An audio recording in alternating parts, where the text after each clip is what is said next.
or at the end of his tenure with the Houston Rockets. This is a guy that's motivated to make this situation work because he understands if he doesn't, his legacy is going to take a hit. He's got Daryl Morey as general manager who he trusts. He's got an MVP frontrunner in Joel Embiid. He's got a young emerging guy in Tyrese Maxey to be that Robin to his Batman in the backcourt. There's no excuse why James Harden can't make it work. So I'm going to respect this one. I think this is a deadly combo in the Eastern Conference. And quite frankly, I just don't trust the two teams in front of them. One out in the loss column and two out overall. Yeah, I have no reason not to respect it. Because if I'm going to say that the Heat and the Bulls are actually going to hang on when they have put together this group in Philadelphia and they're playing the way that we've seen so far, why would I possibly think that they wouldn't catch them over the course of 20 games? They are a better team than both of those other teams now. It's simple. Yeah, it's dreams for Philadelphia Sixers fans and nightmares for the rest of the Eastern Conference. Shout out to Meek Mill. All right. Well, how would you rate that first respect or check it for me? Very, very solid. Okay.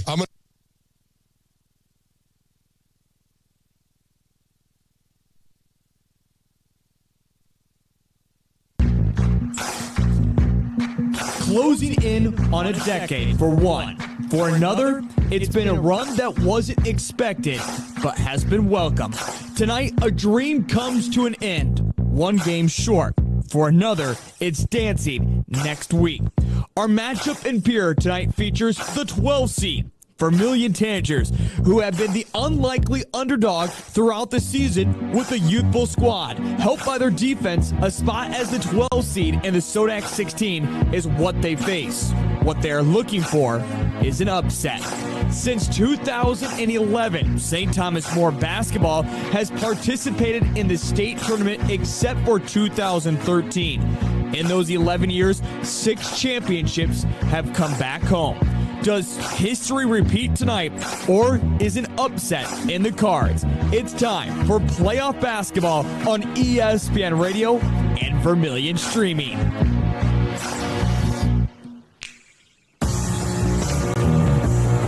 Well, good evening and hello from Pier, and welcome to the Core Insurance pregame show. Your local Core Insurance agents, Debbie Profrock, Terry Nielsen, and Russell Olson are proud supporters of Vermilion Athletics and proud sponsors of tonight's broadcast. We're getting you set for a SoDak 16 matchup between St. Thomas More and the Vermilion Tangers. Well, as you just heard in the open, it's a tradition of winning for the Cavaliers of St. Thomas More as they're looking to punch their ticket back to a state tournament once again where they made it last year but didn't walk away with the championship. In fact, they were upset in the second round by eventual champions Aberdeen Roncalli. And this season has certainly been a season where they have been hunting for some revenge, and they have been one of the top 5 teams inside the state of South Dakota throughout. Now, there are a lot of questions if you're a Tangers fan.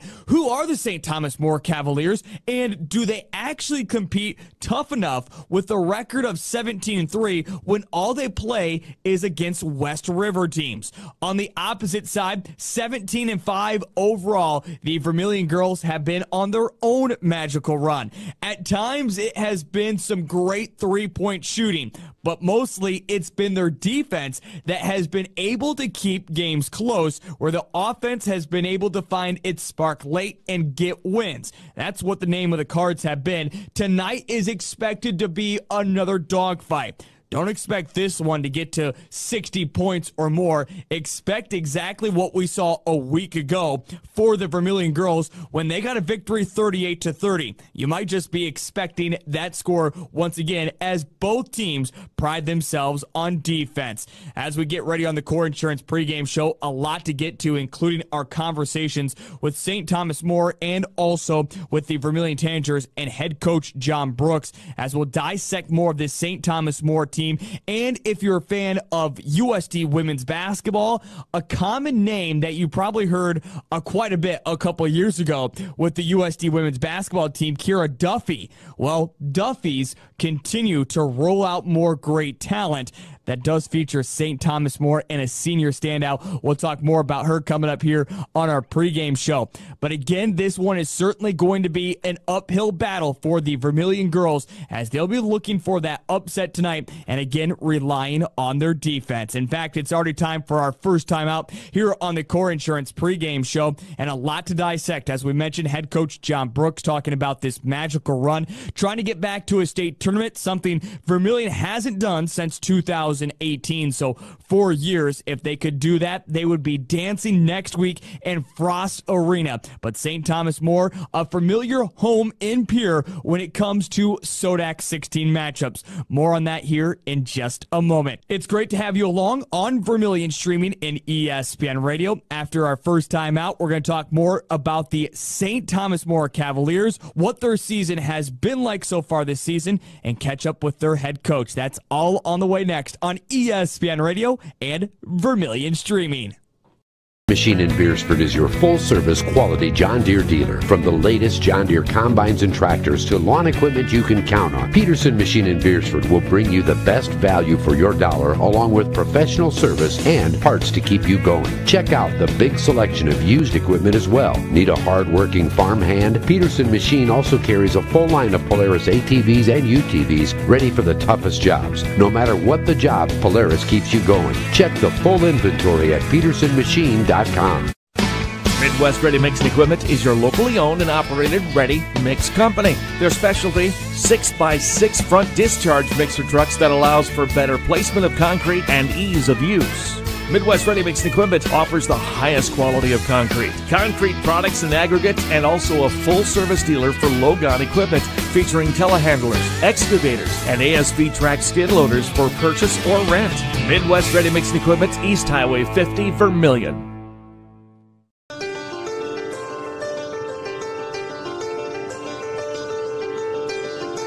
A couple common names that you should get used to hearing for tonight, as there's some great talent, very athletic, and certainly a reason why they are 18-3, ranked number 3 according to the media standings, but number 5 inside the SoDak 16 for tonight's matchup. It's the St. Thomas More Cavaliers. Welcome back to the Core Insurance pregame show. Core Insurance is the insurance division of Core Trust Bank. They are an independent agency representing many highly rated insurance companies. Contact your local agents of recently added this year Debbie Profrock, Terry Nielsen, and Russell Olson for a free insurance review by visiting coretrustbank.com/insurance.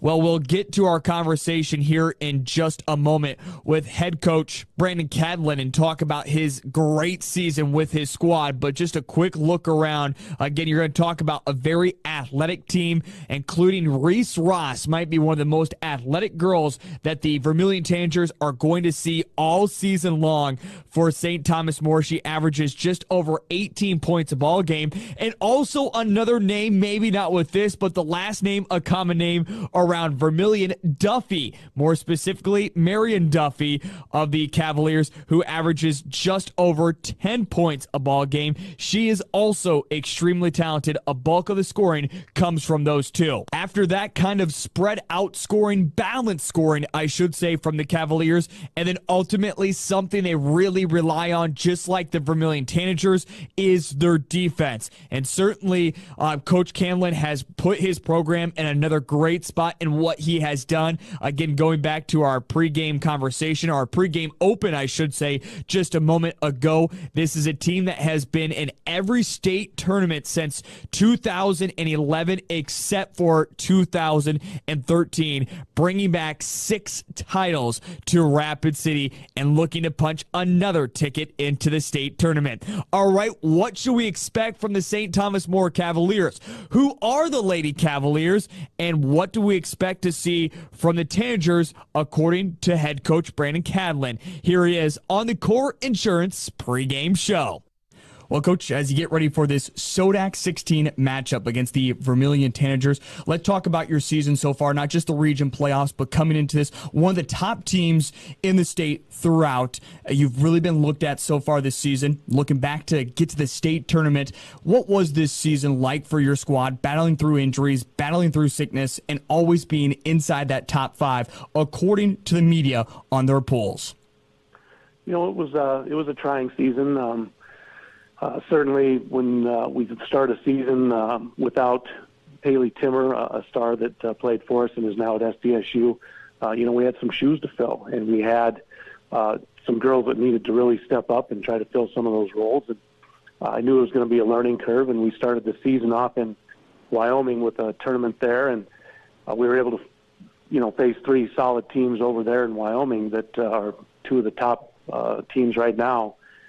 In the state of Wyoming. So that was a great test for us to see where we're at, things that we needed to work on right away. And, we were pretty successful in those games, and that led into the rest of the season. And we always have a pretty strong schedule of who we need to play and a couple of classics. And, we always face West Central, a team that's been solid throughout the year. So I was pretty pleased at how the season went. And throughout the season, again, we had to battle some sickness like probably other teams did. And, a few injuries here and there, but right now it seems like everybody's back to where we need to be and focused and ready for the next step. You bring up an interesting point that I want to hit on as well, because when it comes to where you're located at the state and where Vermilion is, common opponents is not seen. We really don't know necessarily a whole lot about the West when it comes to the Vermilion Tanagers, just because they focus on their conference inside the region. But you did get that chance to play against West Central. You did get a chance to play against Parkston. Of course, Vermilion lost to West Central, but beat Parkston. Have you had a chance to look at that film? Do you draw anything from those games in similarities from earlier in the year? I haven't looked at any of those. I should take that back. I did look at a little bit of the Parkston film, and it's going to be fun. It's one of those that I know that Vermilion's in a area in a conference where they get to play tough teams throughout, and that's kind of one of the reasons that we try to travel to the east side of the state and pick up as many games as we can, because we know that the competition over there is very solid throughout, and we look forward to going over there. And so, I think that obviously Vermilion has a talented young group. Looking at their roster and seeing how young they are and successful, that's a team that's going to be near the top for quite a while now. So, it's one of those things that we got to try to make sure that we always focus on things that we do well and try to do those as good as possible. But at the same time, one of the things that we do well is defend, and something that we've got to take pride in, and hope that our defense will keep us in games, especially with this young group that, I think has a chance to go out and play pretty free, because, they know that they've got a couple more years to get better. Well, let's talk straight off of that point then. You talk about defense and how your team prides themselves on their defensive play. That's the same way that Coach Brooks as well wants to go. He would like to hit 50-plus points if he can, certainly so, but he knows that his defense can get it done. I know you've been seeing that on film. When you look at the Tanagers, what scares you offensively trying to score on their defense? I think that they do a good job of trying to get into passing lanes. They play a tight, aggressive man. I think that I've heard they do some switching. They switch up some defense. They may go a little zone. They just like to put pressure, maybe 3/4 court, maybe half court. So that's a concern that you always have to take care of the ball and want to take care of every possession that you have. And one thing that we try to do, and anybody does when you play pressure defense, is you look forward to those easy transition buckets. You want to be able to pick up easy scores and not have to work so hard on the offensive end. And so, hopefully breaking any press or being able to take care of the ball and value every possession. Again, we're not scoring a lot as like we normally have. I think we're averaging about 48 a game. However, we're holding teams to about 33 a game, almost one of the lowest point totals of the year of my coaching career of holding teams to just 33 points. So, it's going to be a test, and their length is going to cause some problems. So, again, being able to make good decisions and take care of the ball. How do you shut down their outside shooting, especially with two players like Casey Hansen and Brooke Jensen, who average double digits in a ball game? Yeah, it's again, I think just being able to contest every shot. You can't give them an open look. They're going to make you pay. So being able to contest every shot, I think at the same time with the good length that they have, you got to own the boards. You can't give teams a second chance. And if we make sure we get bodies on people, and we got to give it just one shot. We can't allow 2 or 3 shots in a possession. Well, we're talking now about your offense a little bit because, of course, you do have to score some points in the ball game. Who do you look to be the shining star and to give your team that oomph to state tournament? Sure. We have a good forward for us, 6'1" forwards, Reese Ross. Incredible length also.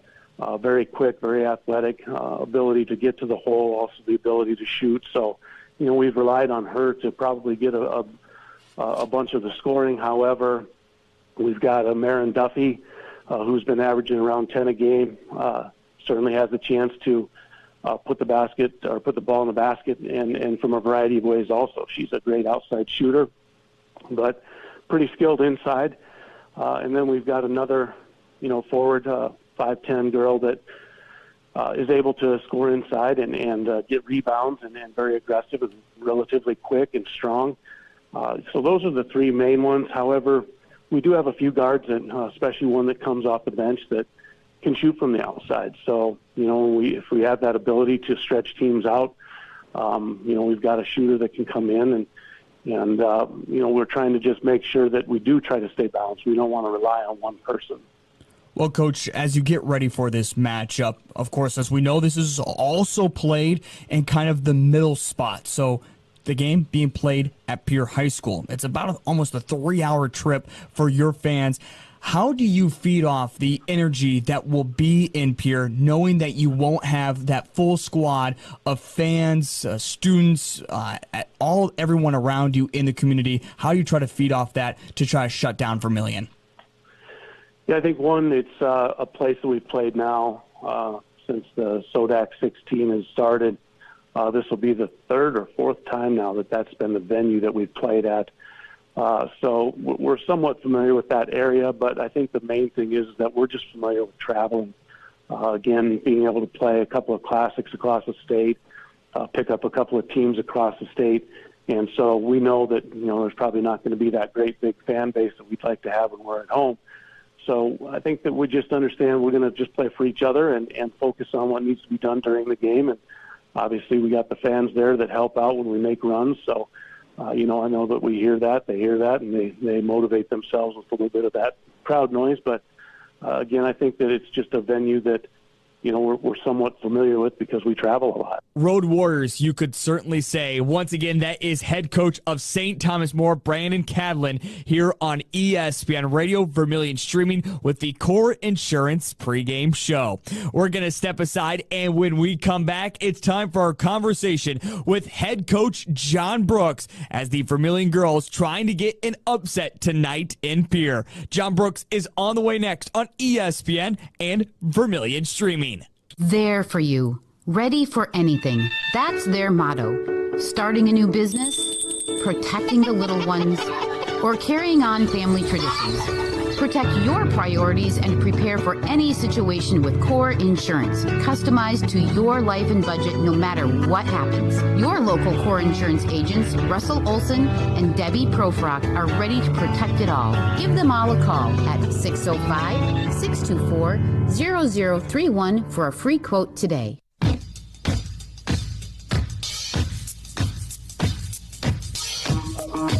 This is ESPN 101.5 AM 1570, KBTK.com, along with Vermilion streaming.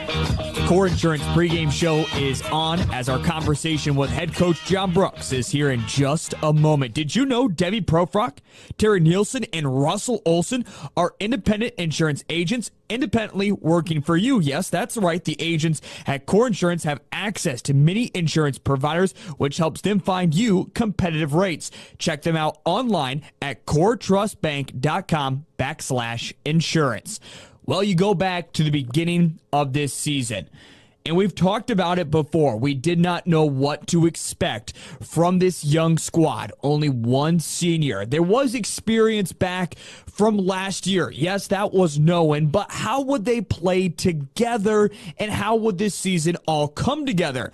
And more specifically, how would you escape Region 4 with Dakota Valley and T area in the way? Well, Vermillion was able to take care of business throughout the season, eventually grabbing the number 2 spot of Region 4A and winning both their games against Beersford and seeing Elk Point Jefferson in a dogfight a week ago, winning 38-30. That's how they've gotten here. They've gotten the 12 seed, and again, a very favorable matchup for the Vermilion girls, as this is expected to be a defensive battle against the Cavaliers. But what should we expect to see from the Cavaliers when it comes to the Vermilion side, and how do they handle a moment that most of these girls have never seen? Here on the Core Insurance pregame show, it's head coach John Brooks with our interview. All right, I'm ready. Here we go in 3, 2, and 1. Coach Brooks says we get ready for the SoDak 16. Before we talk about this matchup against St. Thomas More, let's talk about kind of the waiting. You knew on Thursday you beat Elk Point Jefferson. Even on Friday, you knew you were on to the SoDak 16, but didn't necessarily know who you were going to play against until it was late Saturday, early Sunday morning. You finally found out it was St. Thomas More. What was that waiting period like, and what were the girls doing during that time? Yeah, we got our game done on Thursday, and due to weather, some of the other regions had to move their stuff back. So, Friday was really short. We basically came in and talked. We just had a kind of a region meeting, so to speak, and kind of laid out the next week for the girls so they knew what to expect and when practice would be. We did a little shooting and got out of there pretty quick on Friday. And then Saturday morning Saturday afternoon had a nice practice and just kind of focused on ourselves. Got some shooting up, got some up and down drills just to get in the gym and move. And then, like you said, I found out later that night that it'd be St. Thomas More, and then we were able to really start our prep and, gave the girls Sunday off so us coaches could get through some stuff. And then Monday, Tuesday, Wednesday, we hit the ground running, and here we are Thursday game time. St. Thomas More been ranked inside the top 5 according to the media for basically the entire season. They have put themselves a great season together, but it's always this interesting matchup, and we've heard the murmurs around town. I'm guessing you've heard it as well. Well, it's a West Coast side of the team. We don't really know what we see on that side of the state. They don't play the toughest competition. What do you know about St. Thomas More in drawing a west side of the state team? I think with some teams, that might be something that, people say or that people can wonder if we don't really know who they are. But anybody that knows St. Thomas More's track record knows that they're a dang good program. I mean, I think they won 4 or 5 state championships in a year, it seems like. They got upset last year. And so they, in the second round of the state tournament last year, so they were kind of favorites to win the whole thing. So, they bring Reese Ross back, who's probably one of the top players in the state, 6'1" athlete. When you see her get up and down the floor, we told our girls she goes baseline to baseline faster than any player we've seen all season. And she is just an extremely talented kid. And then a name that all South Dakota family of people are familiar with, and especially USD people, is Duffy. And they got the last Duffy girl that's a senior. That's obviously very good for them as well. So those two kids do a ton of scoring for them. They're both 5'10", 6'1" kids, and just really tough matchups. Yeah, you talk about kind of the names that are part of St. Thomas More, the tradition as well, and we'll talk more about what it means for them playing in Pierre as well, a familiar sight for them. But the athleticism, do you think your girls can go up against that sheer athleticism? Have you seen that type of athleticism yet this season? Well, I think that's a nice part of our schedules. We see these types of teams all year long, and we kind of told our girls we compared them a lot to a Sioux Falls Christian with their size, their athletes, how they're going to get after, how they're going to guard you man-to-man. They're a very good man-to-man defensive team. They're physical on the perimeter. They got good, strong physical guards, and then they got the size inside. So if you look at a lot of their scores, they're not high scoring, but a lot of that's just because of the way they play. They can shut teams down. So we're going to have to be, we can talk defense all day long like we've talked about this year, But once again, we got to score the basketball. We got to find a way to get the ball in the hoop in order to have a chance to win. Well, let's talk about that, because I know that St. Thomas More as well is built really on their defense. That's what they have prided them. In fact, this has been the best defensive St. Thomas More they have seen in quite some time. It took 38 points to beat Elk Point Jefferson. You've always said that you would like to be at the half-century mark and you feel comfortable you can win a ball game. Is that the same scenario going into tonight, or do you look maybe at around 40 points, feeling as though you might have a chance to beat the Cavaliers? Yeah, these games are tough because you just never know how kids are going to react, and you just don't know exactly how the flow is going to go. When you play a familiar point or a familiar team like an Oak Point, you can kind of guess how the game's going to go. But in these situations out in Pierre where we've never been, a team that we don't know much about, if you look at it on paper, you think that this game's probably going to be played in the 30s and 40s. But once, who knows? We might be in the 50s and 60s, and that wouldn't surprise me either. So we just got to find a way to play our game, hopefully get enough stops. And like I said, if we can get around that 50 mark, I think we're feeling like we have a pretty good chance. Now, due to how they put the SoDak 16 together, they usually try to find that halfway point. For the past few years, St. Thomas More, it has always been Pierre because they have been matched up with a team from the east side of the state. So they've gotten plenty of chances to play at Pierre High School inside this SoDak 16 atmosphere. They're familiar with it. Your squad basically has not been to a SoDak 16. A couple of the girls have. A lot of unfamiliarity of what's about to happen. You also mentioned not playing in Pierre. How much is that on your mind? Yeah, I think that's always, a little bit of a fear is just how are our young kids going to react. And, they were middle school age or so when we went to the state tournament 4 or 5 years ago, and a lot of them got to see that experience. But now, it's their turn, and it's they're excited, they're ready to play. Sometimes you think, hopefully, if they're young, they don't really understand the moment yet. They just go out and play, and maybe that'll happen for us too. So long travel, like you said, all the way out to Pierre. But I know once we step on that gym and hopefully that we get up and down the floor a couple of times, like we always tell the girls, it just turns into a basketball game from there, and it's just about going out and executing. Well, finally, Coach, before I let you go, as you know, you just said it, this is just another basketball game, but it seems like so much more with the chance to go to stay on the line. You lose, this is the end of the season.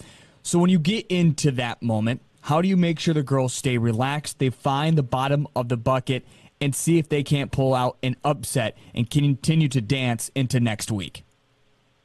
We always talk about competing. You got, no matter what's happening in the game, you gotta play defense, you gotta compete, you gotta rebound. But I think a big message that we've always talked about in the postseason is you don't have to do anything that you haven't done all year. By this point in time, we know our roles. We know what to expect out of you on the floor. You know what to expect out of yourself. You just got to fulfill your role the best that you can. You got to be great at your role and what you do. And you just keep doing what you've been doing all year. There's a reason why we're here. And it's because the girls have done a great job of that. And hopefully we can just do that for another game. After I stopped the recording with Coach Brooks, he said one last thing to me. Heath, I hope to see you tonight after the basketball game, talking about a sweet victory and on to the state tournament. Nothing left to prove with this team. The girls have made it to the SoDak 16. A state tournament at this time is all added bonus, and they'll be looking for the upset tonight in Pierre. The SoDak 16 matchup between St. Thomas More and the Vermilion Tanagers with tip-off and our starting lineups is next on the Core Insurance Pregame Show with ESPN Radio and Vermilion Streaming. There for you, ready for anything. That's their motto. Starting a new business, protecting the little ones, or carrying on family traditions.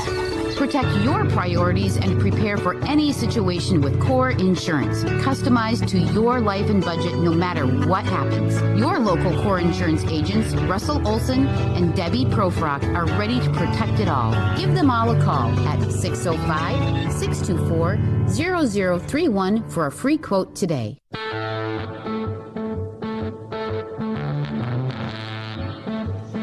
Back in the capital city as we're getting you set for this SoDak 16 matchup between the Vermilion Tanagers and the St. Thomas More Cavaliers. Enough has been said on the Core Insurance pregame show as, again, we talk about a historic run that St. Thomas More has built over the past decade. You could even use the term a dynasty of what they have been able to put together. And, again, we talk about 6 championships in the past 11 years. Head coach John Brooks, as we heard from him, really didn't know what was going to come together with this squad this season. It was so young, a couple freshmen in the starting lineup, a couple of sophomores. We were just kind of hoping for, honestly, a good season. But it has been something much sweeter than that, especially inside Region 4. One of the toughest to come out of in Class A, but the Vermilion girls have done that and, again, have gotten themselves a favorable matchup tonight as, again, we're getting set for St. Thomas More and the Vermilion Tangers as we get ready to take a look at our starting lineups. Again, we talk about the St. Thomas More Cavaliers. We'll introduce them for us first as, again, some big names and some big players that can really get out and score tonight, including their starting 5 will be number 3, McKenna Jacobson, the 5'5 junior guard. Number 11, Gabby Robbins, the 5'6 junior guard.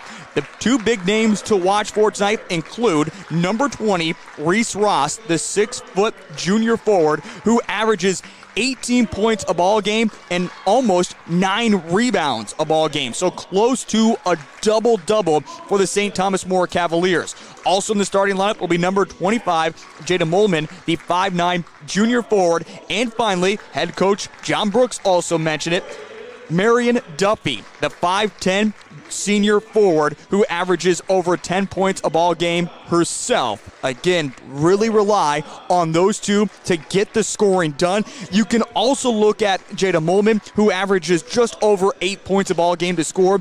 Otherwise, St. Thomas More, that's really their 3 scorers. Everybody else averages around right to between 2 to 4 points a ball game. So if you can shut down at least 1, if not 2 of those girls, which we know Vermillion has been able to do with their defense, with Chandler Cleveland and Leah Herbster, could find some success. But again, we talk about a defensive battle that is to be expected between the Vermilion Tangers and the St. Thomas More Cavaliers. All right, let's meet the Vermilion girls. They really honestly need no introduction. It has been the same starting 5 all season long. Again, that boasts 2 freshmen along with 2 juniors and a sophomore in their starting lineup. Tonight, it'll be number 1, Casey Hansen, the 5'8 freshman guard who averages 11 points a ball game. After that, it's number 3, Livy Regnaris, the 5'6 junior guard who's known as the general on offense and also is tasked with shutting down some of the best key players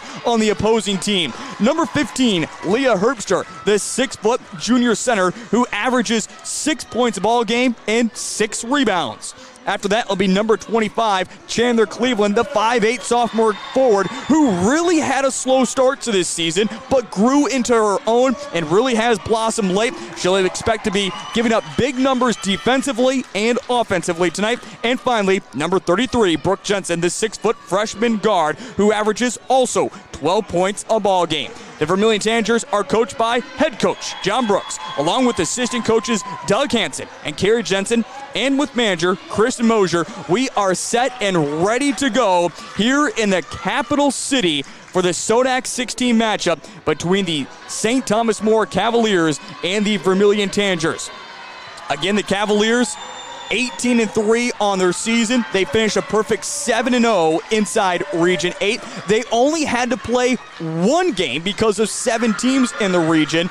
But again, we're able to get that victory and punch their ticket to the SoDak 16. But the ultimate question is tonight, who punches one of 8 tickets to the state tournament? We're about to find out. We're going to step aside for 90 seconds, and when we come back, it's our opening tip between St. Thomas More and the Vermilion Tangers here on ESPN Radio and Vermilion Streaming. Optimize your washer for any load and wash the way you want. Industry-first innovation and design lets you remove the agitator to wash a bulky load that needs more space and easily swap it back in whenever you want. It's twice the wash action options and twice the washer you have at home.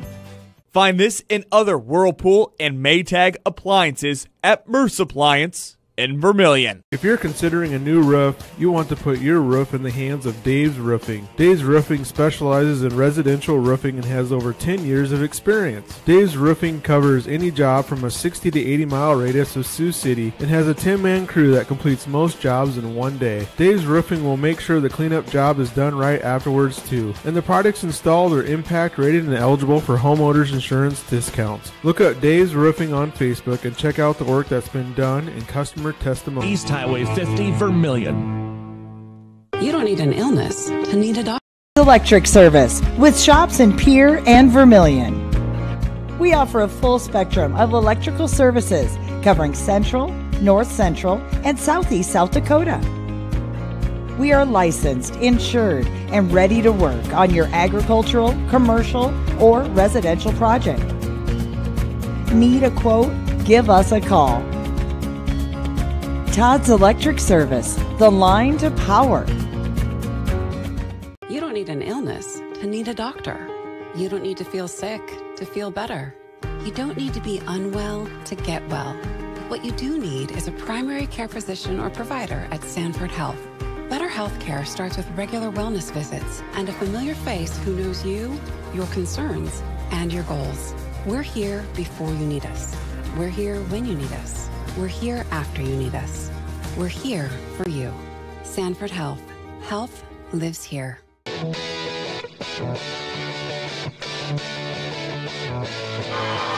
You don't need me to tell you to be excited.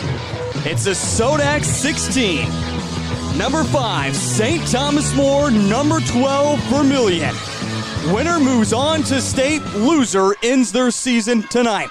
The Tangers huddle together one last time as they take the court. The Tangers, since they'll be the 12th seed, considered again the way, so they'll be in their red uniforms, numbers and letters that are in white outlined by black. The St. Thomas More Cavaliers in their traditional home uniforms, all white, numbers and letters that are in blue. The official puts his whistle in his mouth, steps into the P logo, and the opening tap is won by Reese Ross, and we are underway here in the capital city between Vermilion Tangers and the St. Thomas More Cavaliers. A quick straightaway three, swish! A perfect way for the Cavaliers to get started with a straightaway three from Gabby Robbins. She was left open. Again, a girl that only averages 2 points a ball game is already above her average just with that three. They're going to be an X factor tonight for the St. Thomas More Cavaliers. Leah Herbster has it straight away. She'll shoot the three. Oh my goodness! Leah Herbster shoots just her 5th three of the season and buries it. We're tied 3-3. How about this to get started right away? Robbins pump faked the three straight away. Now we'll hold it at the volleyball line to set up the offense. It is a little loud here in the Pier Gymnasium with not a loud or large crowd, really from either side. Again, almost a 3-hour trip for the St. Thomas More Cavaliers, 3.5 hours for the Vermilion Tangers. And now a strip and then a steal back, and missing is Gabby Robbins. Quick action already here in this first quarter. Casey Hansen trying to get around Robbins, guarded closely, pumps it over to Brooke Jensen. To Cleveland on that far corner, shakes her head, back to Leah Herbster. Herbster to Jensen, volleyball line, bounce pass to Casey Hansen, trying to get it inside to Cleveland. A bad pass from Hansen goes, in fact, into the hands of Duffy, back the opposite way. Back to the top with Robbins, over to Jacobson on the far wing. Again, around the perimeter they move it. Tangers giving the St. Thomas More Cavaliers a little bit of space, and then Jacobson throws it right to Jensen. Turnover for the Cavaliers. We're tied 3-3, 6:07 first quarter. Livy Regnaris picks up her dribble to Leah Herbster. They want to get back inside the lane to Chandler Cleveland, but instead kick it to Casey Hansen, and she's going to travel. Quinn, quick pace already to this first quarter. Both teams on their opening possession hit straightaway threes. Since then, both have committed 2 turnovers. 5:55 first quarter. Again, winner of this one moves on to state. We'll keep you up to date on the other games as a couple are currently underway. Three-pointer, this one's off the heel of the iron. Livy Regnaris catches it in and quickly up in the front court. Far wing with Brooke Jensen. Picks up her dribble, trying to get around the tall arms of Reese Ross, who has been quiet so far offensively for the Cavaliers. Hansen trying to Use a little bit of her elbow. Back out to Cleveland. Now to Livy Regnaris to the corner with Leah Herbster. Looking for, again, something inside. Nothing doing. Back out Casey Hansen. Inside the green perimeter. Puts up her shot. Doesn't get the go, but she is fouled. First crime committed of the night. It will go against Gabby Robbins. Now for the St. Thomas More Cavaliers, they'll go about 2 deep into their bench. In fact, we have our first substitution here in just a moment. Of course, for the Tangers, they go 4. Maybe they'll even go as deep as 5. First free throw for Casey Hansen, nails it.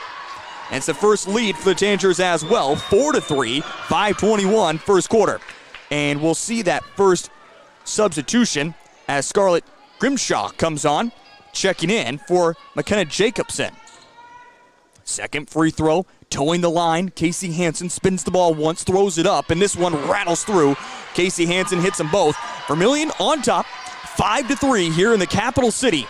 Again, the teams try to meet halfway in between. That's how they pick the location for this SoDak 16 matchup. Now, winner will be playing 3 games in Frost Arena, SDSU, next week. Foot inside the lane. Shot is off the mark, I should say, in the perimeter. But it's an offensive board as Gabby Robbins controls for the Cavaliers. Again, right now, a little bit of zone defense the Tangers are playing. Traditionally playing man defense. But this is something head coach John Brooks is able to play. And now a pass and a jump ball called. Possession arrow points the Vermilion Tangers. Well, taking a look right now, head coach Brandon Cadlin's been on his seat for a majority of this game. Head coach Brooks, a traditional coach that paces back and forth, is already beat red in the face from screaming. But again, that's traditional for him. Chandler Cleveland over to Livy Regnaris. Back inside the lane. Leah Herbster goes up strong. She can't hit her shot, but fights for it back. Knocks it loose. Casey Hansen picks it up and swirls it home. Tangers have built a 4-point lead. In fact, it is a 7-0 run currently. Now Reese Ross trying to get some offense going for the Cavaliers. She has to back out. Back in the lane to Duffy. Kick it back to the top. Grimshaw pump fakes the 3. Back out once again. Top of the point. Now over to Reese Ross, again, who averages 18 points a ball game. Swing it to the free throw line extended. 12 seconds on the shot clock. Inside to Ross. She's double teamed. Shot up, gets it to go. Reese Ross is fluid with their movement. And again, one of the most athletic players, if not the most athletic, the Vermilion Tangers have seen all season long. 7-5, 3:50 first quarter. Casey Hansen, free throw line extended, far side. To Chandler Cleveland, to Livy Regnaris, back to Casey Hansen. Leah Herbster falls down along the baseline. She gets back up and she's back in. She's trying to fight for positioning. 9 seconds on the shot clock. They want to lob it down to Chandler Cleveland. A loss of the ball. And then extra contact by Leah Herbster. She felt as though she was fouled a couple different times. Never got a call. And then getting her frustration out, commits the first team foul for Vermilion. 7-5, 3:32 first quarter. It's now a couple of substitutions. Leah Herbster and Livy Regnaris will come out. Janaea Cleveland and Brooklyn Voss, the traditional players that come in first, are onto the court for the Tangers. So both coaches have dipped into the bench. 3:26 first quarter. Vermilion leading at 7-5 here in the capital city. It's Robbins. Grimshaw at the top. She'll shoot the 3. This one is off the mark. And finally pulling it down is the twin, Janaea Cleveland. Up to Jensen, who has yet to score here in the ball game. Kicks over to Chandler. We'll call them by their first name since they're both on the court currently. Voss now has it. Back to Janaea, to Casey Hansen, to Chandler. Chandler, again, wants to go to the lane. Back out to Voss. Back to Chandler, straight away to Jensen. 12 seconds on the shot clock for the Tangers. Voss, back out to Jensen. She'll shoot the 3. Bank is not open. Ball is loose. Still loose. Fight for the pumpkin. And a travel is called. Gabby Robbins, inside the green perimeter, was looking for some of the pass to and eventually lifted her planted foot, moves it back down, and again, travel called, so it gives it to Vermilion with a fresh shot clock. 2:42 first quarter. Tanger still holding on to a 2-point lead. Inbound it straight up, Cleveland, and her shot falls through. Chandler Cleveland, the first points for her tonight. Vermilion back up to a 4-point lead, 9-5, 2:33 first quarter. And again, this is a St. Thomas More team that surely is not going to shoot the lights out of the gym. Reese Ross Double team, goes up through contact, is able to hit. Well, the Tanagers know they have to shut down Reese Ross in the basketball game, and so far have had no answer to her. She's gotten the last 4 points for the Cavaliers. And now she'll head to the free throw line with contact and the foul called. It did go against Chandler Cleveland, picking up her first and the second team foul. 2:23 first quarter. To close it within one, Ross's free throw is off the mark. Here come the Tanagers across the P logo. It's Casey Hansen. Now over to Janea. Back to the top. Hansen. Getting movement inside the lane for the Tanagers. Want to find something. Voss spins it over to Claire Doty, who checked in last break. Now sister to sister, Janea has it. Back to Voss, who can shoot the three. Decides not to. To Doty with 8 seconds. Tries to make a pass. It's going to be stolen away by Reese Ross. She'll casually, calmly throw it off the glass for the layup with her right hand. 6 points for her now in the ball game. 9-9. It's a modest 4-0 run for St. Thomas More. Chandler Cleveland to Casey Hansen. Hansen plucks it over to Claire Doty. Inside the lane, deflection by Reese Ross. Picked up by Janea Cleveland, given back to Casey Hansen. Again, nothing working inside for the Tanagers here in this first quarter. Voss, now to Janea Cleveland. Inside to Chandler Cleveland. She'll go up strong, too strong off the glass. Missed shot. 1:13 first quarter, quickly the opposite way. It's Jacobson. Gets it back out. They work it to Molman, and she'll drive in, but she does. Travel call. Well, as we mentioned, this is not the only game currently going on. In fact, we're underway in a few different ones. West Central, the 2 seed, leads over the 15 seed Crow Creek 24-10. Also, the 3 seed Hamlin on top of Belfouche 23-13. Lakota Tech, the 4 seed, on top of Flandreau, the 13 seed 22-16. And 3 minutes left in the third quarter. It's the 8 seed Red Cloud on top of the 9 seed Florence Henry 30-29. Those are the only games that have started besides ours right now, where we're still knotted 9-9 as we tick under a minute remaining in this first quarter. Claire Doty tries to make a pass back out. She was getting shoved a little bit, but the officials say that she stepped on the baseline out of bounds. Livy Regneris is going to come back in. Claire Doty will check out. Right now, Tanagers have 3 different starters of Jensen, Herbster, Regneris, along with Janea Cleveland and Voss on the court. For the St. Thomas More Cavaliers, have all their starting 5 out there, except for Emma Blom, who's on currently. Right now it's Duffy. Hands off to Ross. Ross at the elbow, double teamed once again. Now kicks it over to Blom, baseline, tries to force a pass, but Janea Cleveland there to cut it off. John Brooks is saying, slow down, slow down, slow down. Last second shot for the Vermilion Tanagers as they'll let this one bleed to under 10. Leah Herbster has it in the corner. Rainbow pass to the point to Janea Cleveland. Back to Regneris, near wing. Janea Cleveland sees it with 8 seconds. Cleveland picks up her dribble to Voss with 5 seconds. Voss looking for someone. Regneris, she'll shoot the 3. Bank is open. Livy Regneris hits a 3. A big smile on her face, and it will give the Tanagers the lead as we head to the second quarter. Tanagers 12, St. Thomas More 9. Great to have you along here on ESPN Radio, Vermilion Streaming. We're back in a minute with the second quarter here on ESPN.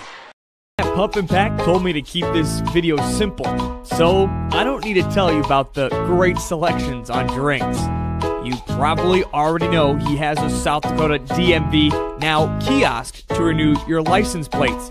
Snacks, too many of those to even mention. Oh, and when you fill up at Pump and Pack, Kevin gives a portion of the money back to a charity. I guess I really don't know what to talk about. Simple enough. Pump and Pack in Vermilion. Let's be real. You have a business to run, people to pay, money to make, and a life to balance. Good thing you also have First Bank and Trust. With our cash management solutions, you can issue payroll, accept payments, and manage cash flow, all while tapping into some of the best fraud prevention tools available. When managing a business is easier for you, so is managing a family. First Bank and Trust. Real banking, real easy. Member FDIC, Equal Opportunity Lender.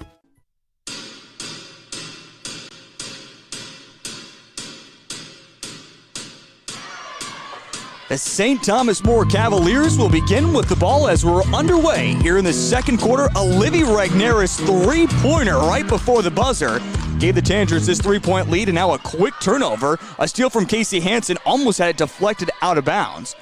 Tanagers retain possession with Jensen, who was held in check in that first quarter. She did not score. Speaking of Jensen, they want to go straight to her, and she attacks Reese Ross.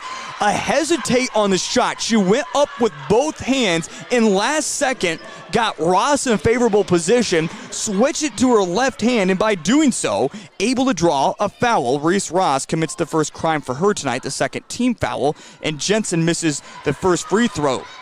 She is a 57% free throw shooter for the Tanagers.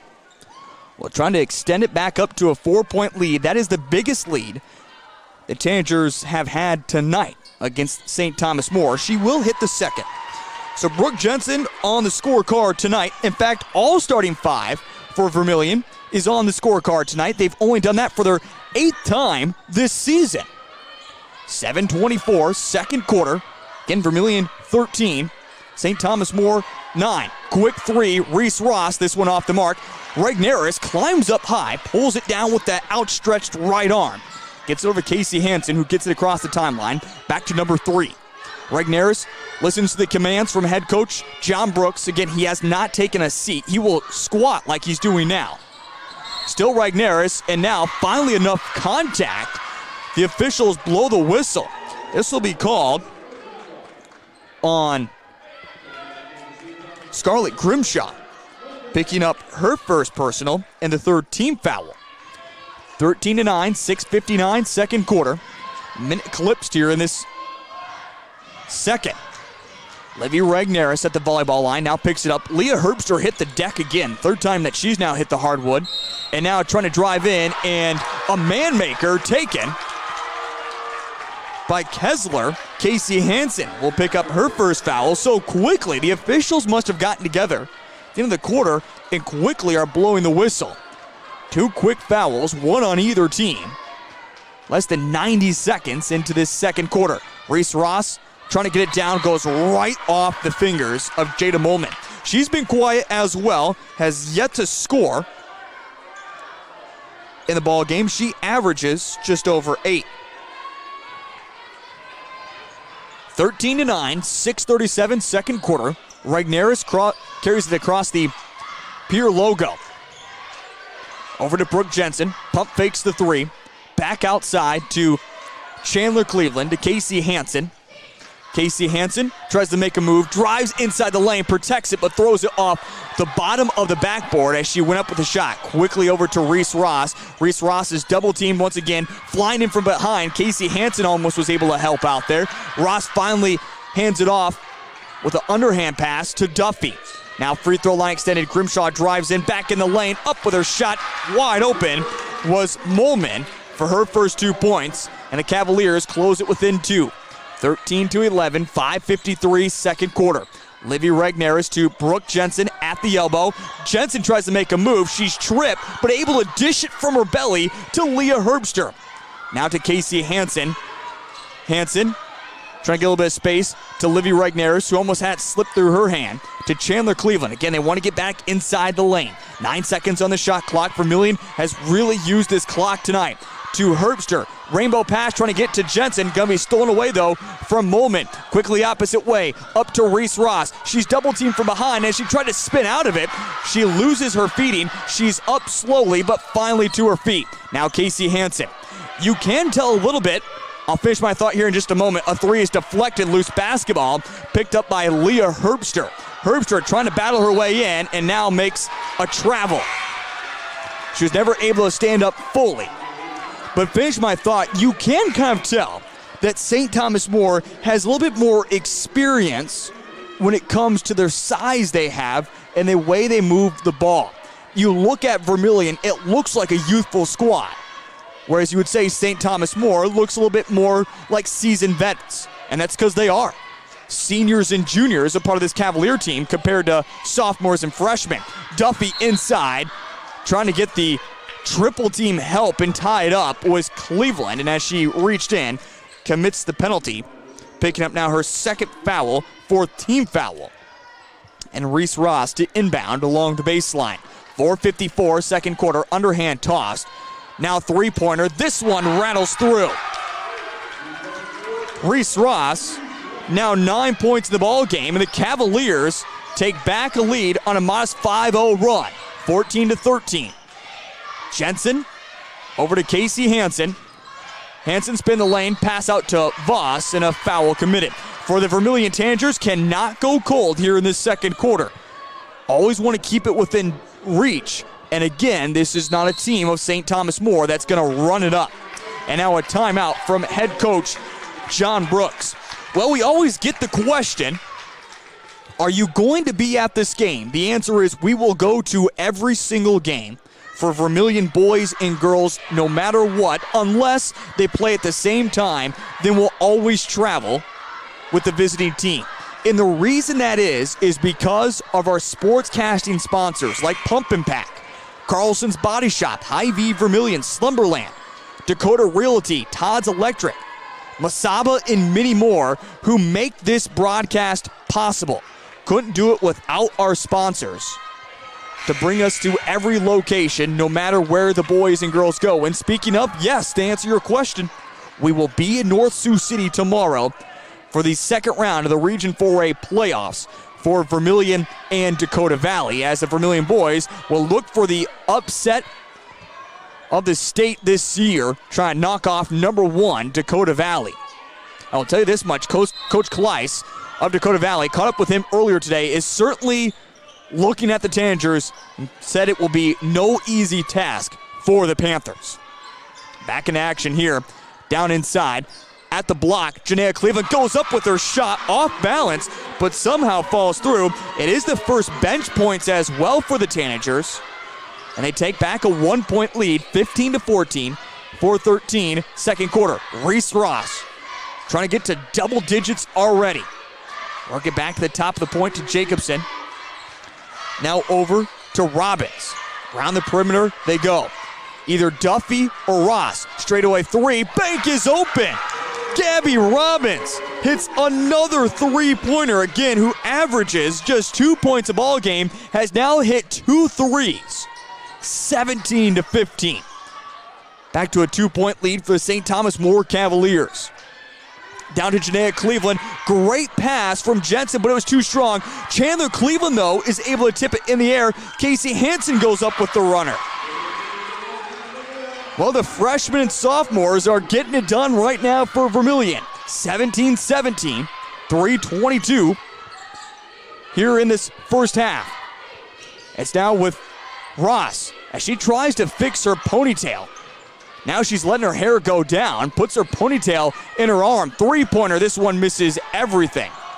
All right, we'll see how Ross can play this ball game now. This is kind of interesting, just having the hair free-flowing at the moment. Certainly looks like a completely different player at this time. Hansen underneath, back out to Voss. The far perimeter jumper leaves it short, puts an offensive board, back up Chandler Cleveland, and Vermilion quickly takes back their lead. 19-17, 2:45 second quarter. And now a timeout. And Ross will go immediately to fixing her hair. It will be a full timeout from head coach Brandon Cadlin, and we'll step aside. We're back in 60 seconds here on ESPN Radio and Vermilion Streaming. Hey, I think I'll take the day off. Is your old furnace talking back to you? You're flying solo today, pal. I need a little me time. The Kalen's Indoor Comfort Pros can repair your grumpy old furnace or replace it with a new high-efficiency Lennox system. Yeah, sorry. I just can't seem to move any air today. We'll see about that. Get a dependable Lennox system from Kalen's and start saving today. Lennox, air is life. Make it perfect. Does it really matter where beef comes from? Meet the facts. Fact: Hy-Vee Choice Reserve beef comes from the Midwest. So you get only the highest quality beef, raised on family farms here in the heartland. Where do the other guys get their beef? We're not sure either. Get the facts at meetthefacts.hyvee.com.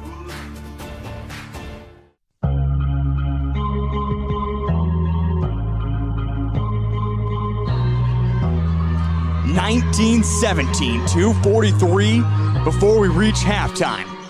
Great to have you along back here on Vermilion Streaming and ESPN Radio. Right now, the Cavaliers have it as they move it around the perimeter. Right now with Gabby Robbins, who's hit 2 big threes so far in the ball game. Inside the lane, trying to go up top. The shot is off the mark, trying to fight for their own rebound. Basketball is loose, saved right into the middle. Reese Ross, who fixed her hair, takes a shot in the face. The shot does not fall, and no foul called. And now, a little bump in contact from behind. Cheeky foul called. That'll be the first one on Jada Molman, the 15th foul. As I mentioned, Reese Ross, who kind of lost her ponytail in the sequence before, has gotten it back up in a high bun. 19-17, 2:08, second quarter. That is important for us because that's how I identify a lot of girls. That's why one reason you cannot change your hair color halfway through the season. It will throw me off. And now a foul called against Voss, as they say a moving screen. Good student section for the Vermilion Tangers as well, as the Cavaliers kind of brought a student section, but they're behind one baseline off to our right side, whereas the student section currently right now defending the St. Thomas More Cavaliers on the left side. A little bit more in camera view at this time. We'll see the student section that for the Cavaliers, who's not really dressed up. Three-pointer, this one's off the mark.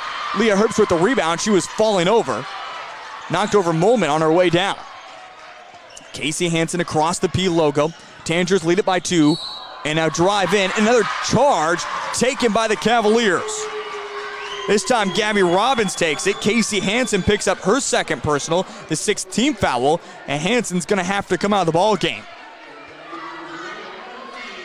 Now, her dad says a little something to her, but John Brooks does most of the instructions.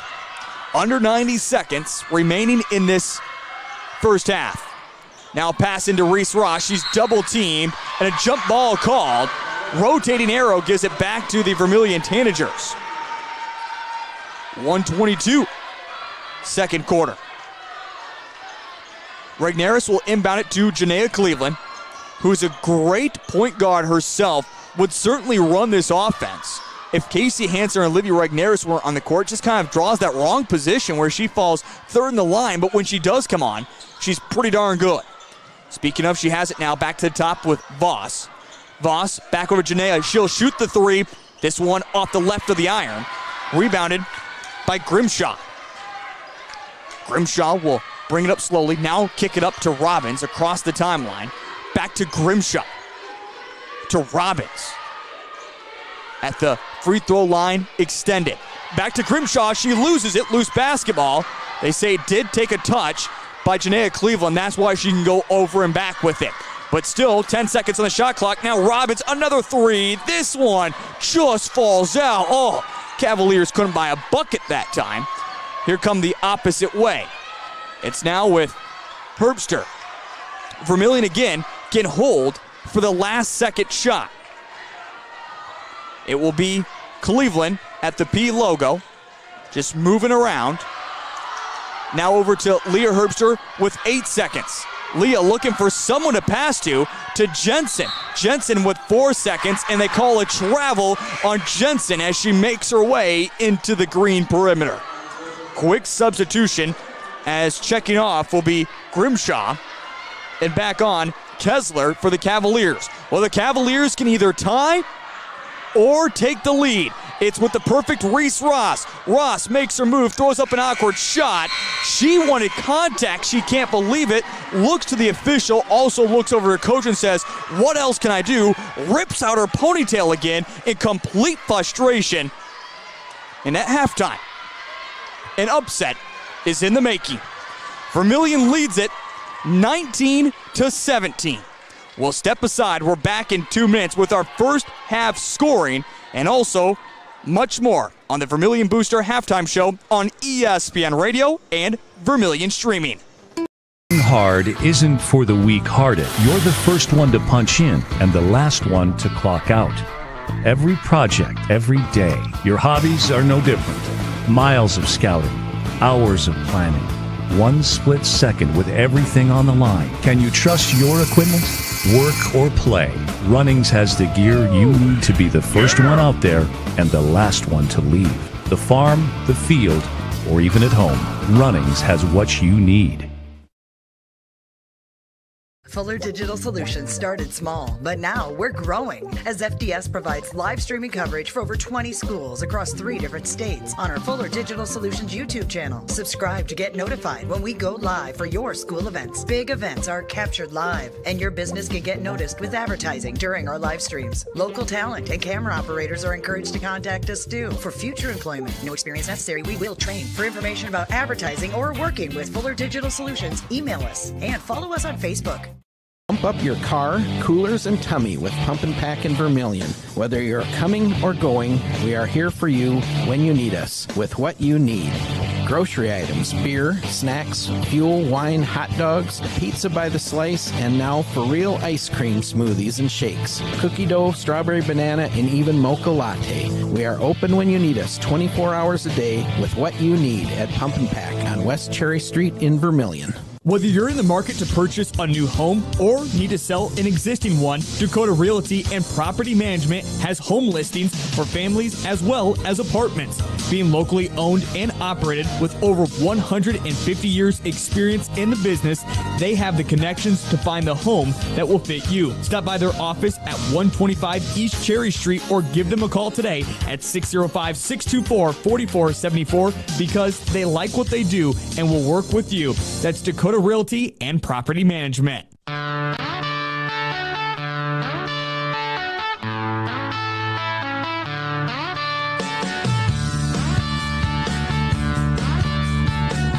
You could say it's lived up to the perfect hype and the perfect billing. At halftime, the Vermilion Tangers lead it over St. Thomas More 19-17. We knew coming into this game both teams wanted to make it a defensive battle. Again, you look at St. Thomas More, they hold opponents to around 38 points a ball game, whereas the Vermilion Tangers hold opponents right around 43. And Coach Brooks mentioned it, if we could get to the half-century mark, we feel as though we could win a ball game. Right now, that whole entire statement is holding true. But right now, the St. Thomas More Cavaliers not in the correct boat they want to be in. Currently facing an upset. And more importantly, maybe haven't seen some of their shining stars get going yet. And their one shining star finds herself in a lot of frustration. Can she calm down at halftime?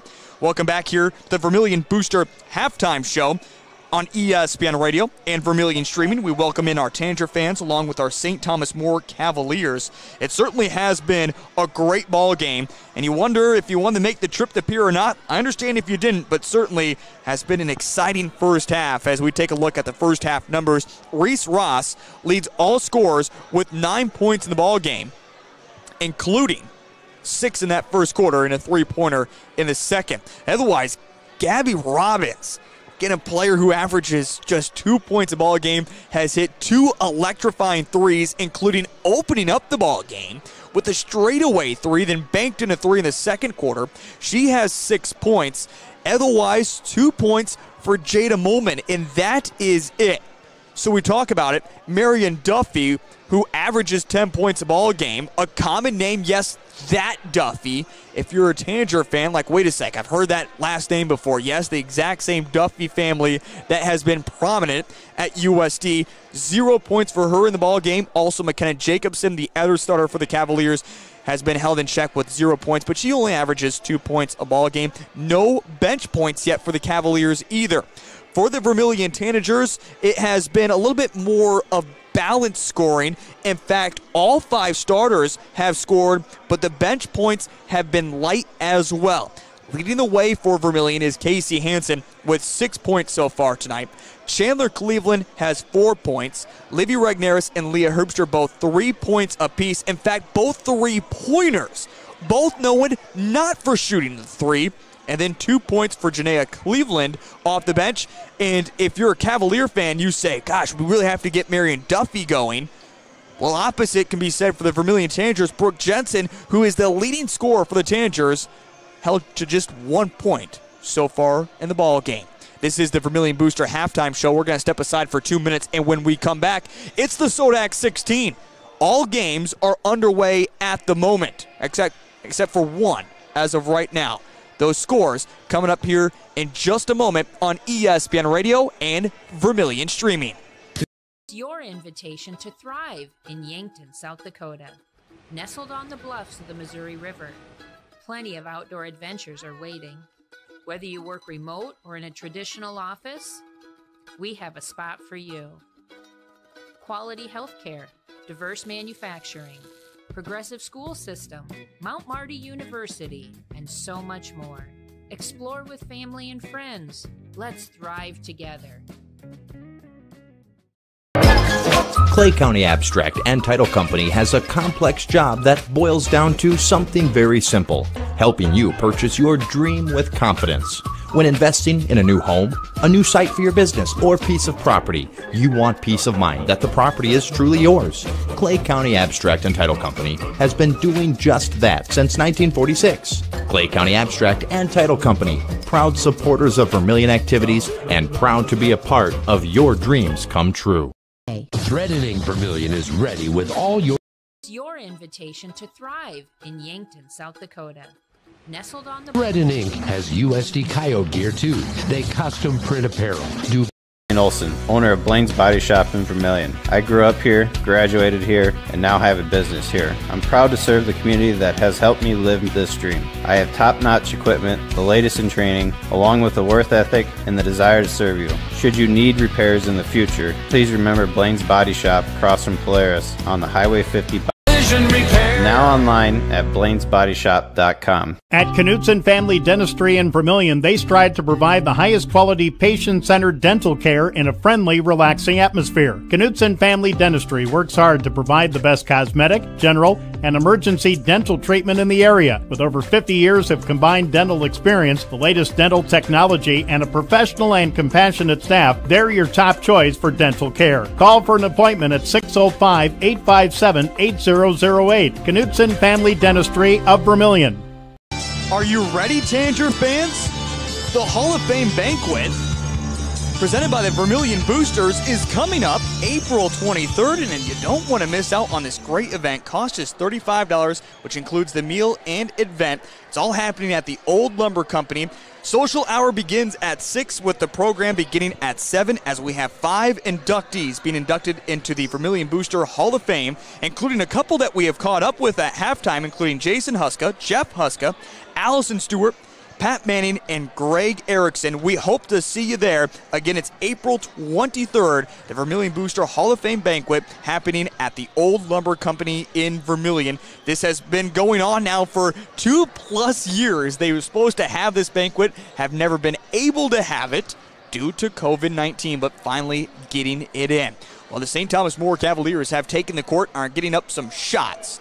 As long as they're also their starting 5 in a conversation right now with their head coach, Brandon Cadlin, and talking about how they get by the Vermilion Tangers. The Tangers take a while, but finally emerge onto the court, held by their student section with a few smiles on their faces. Along with some other maybe desperate looks, head coach Brooks walks out in pure frustration and that upset look on his face, but don't be surprised. That's his normal face during a basketball game. All right, it is the SoDak 16 currently going on, several games underway. Right now, there are no upsets besides this one in the making. There has been one game gone final. The 8 seed, Red Cloud, got the win over the 9 seed, Florence Henry, 50-44. Red Cloud is on to the state tournament. In other games, West Central all over Crow Creek, 35-14 at halftime. Hamlin on top of Belfouche, 34-15 with 3 minutes left to go in the third there. Number 4, Lakota Tech on top of number 13, Flandreau, 42-32. And those are the only score updates we have as of right now. Other scores we await. One coming up at 7:30, Wagner versus Winter. That's the 1 versus 16. Number 6, Sioux Falls Christian takes on the 11 seed Sisseton. And number 7, Dakota Valley takes on number 10, Mount Vernon Plankinton.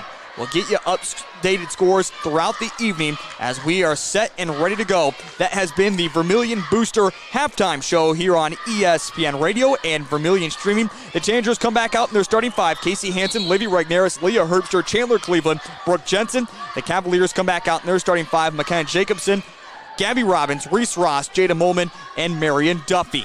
The Cavaliers will also begin with the basketball. Straightaway three, this one off the mark. Pulled down by Jensen, takes the deflection out of her hands, but Vermillion collects. The Cavaliers in their white uniforms moving from left to right as you see on your radio dial. The Tanagers in their red uniforms moving from right to left. Jensen back over to Chandler Cleveland. 20 seconds on the shot clock as they try to find something inside. Livy Regnerus. Coach Brooks was sitting just for the first 30 seconds of this second half. He's now back on his feet with 10 seconds on the shot clock. A pass over to Regnerus, who's open in the corner, gets it back down to Herbster, and as they make the pass, Molman can't believe it. She puts her hands there going, what? What'd I do? A foul. Picks up her second personal, first team foul. It also gives a fresh shot clock back to the Vermilion Tanagers. Casey Hansen to inbound. They'll throw it up deep to Leah Herbster, but knocking away is Molman. Herbster will have to chase after it. She's able to do so. Get it back to Chandler Cleveland, but now the Tanagers have it in the backcourt. Quickly the opposite way, once again back into the offensive side. Casey Hansen. Hansen puts down the left-handed dribble as she carries it to this left side. Back over to Livy Regnerus. Regnerus collects to Leah Herbster in the corner. Down to Jensen. Inside the lane. Jensen's being double-teamed. She's fallen to her butt, and they do call a jump ball as she was falling over. Rotating arrow keeps it with the Tanagers. Not a fresh shot clock. 11 seconds remain. 6:53, third quarter.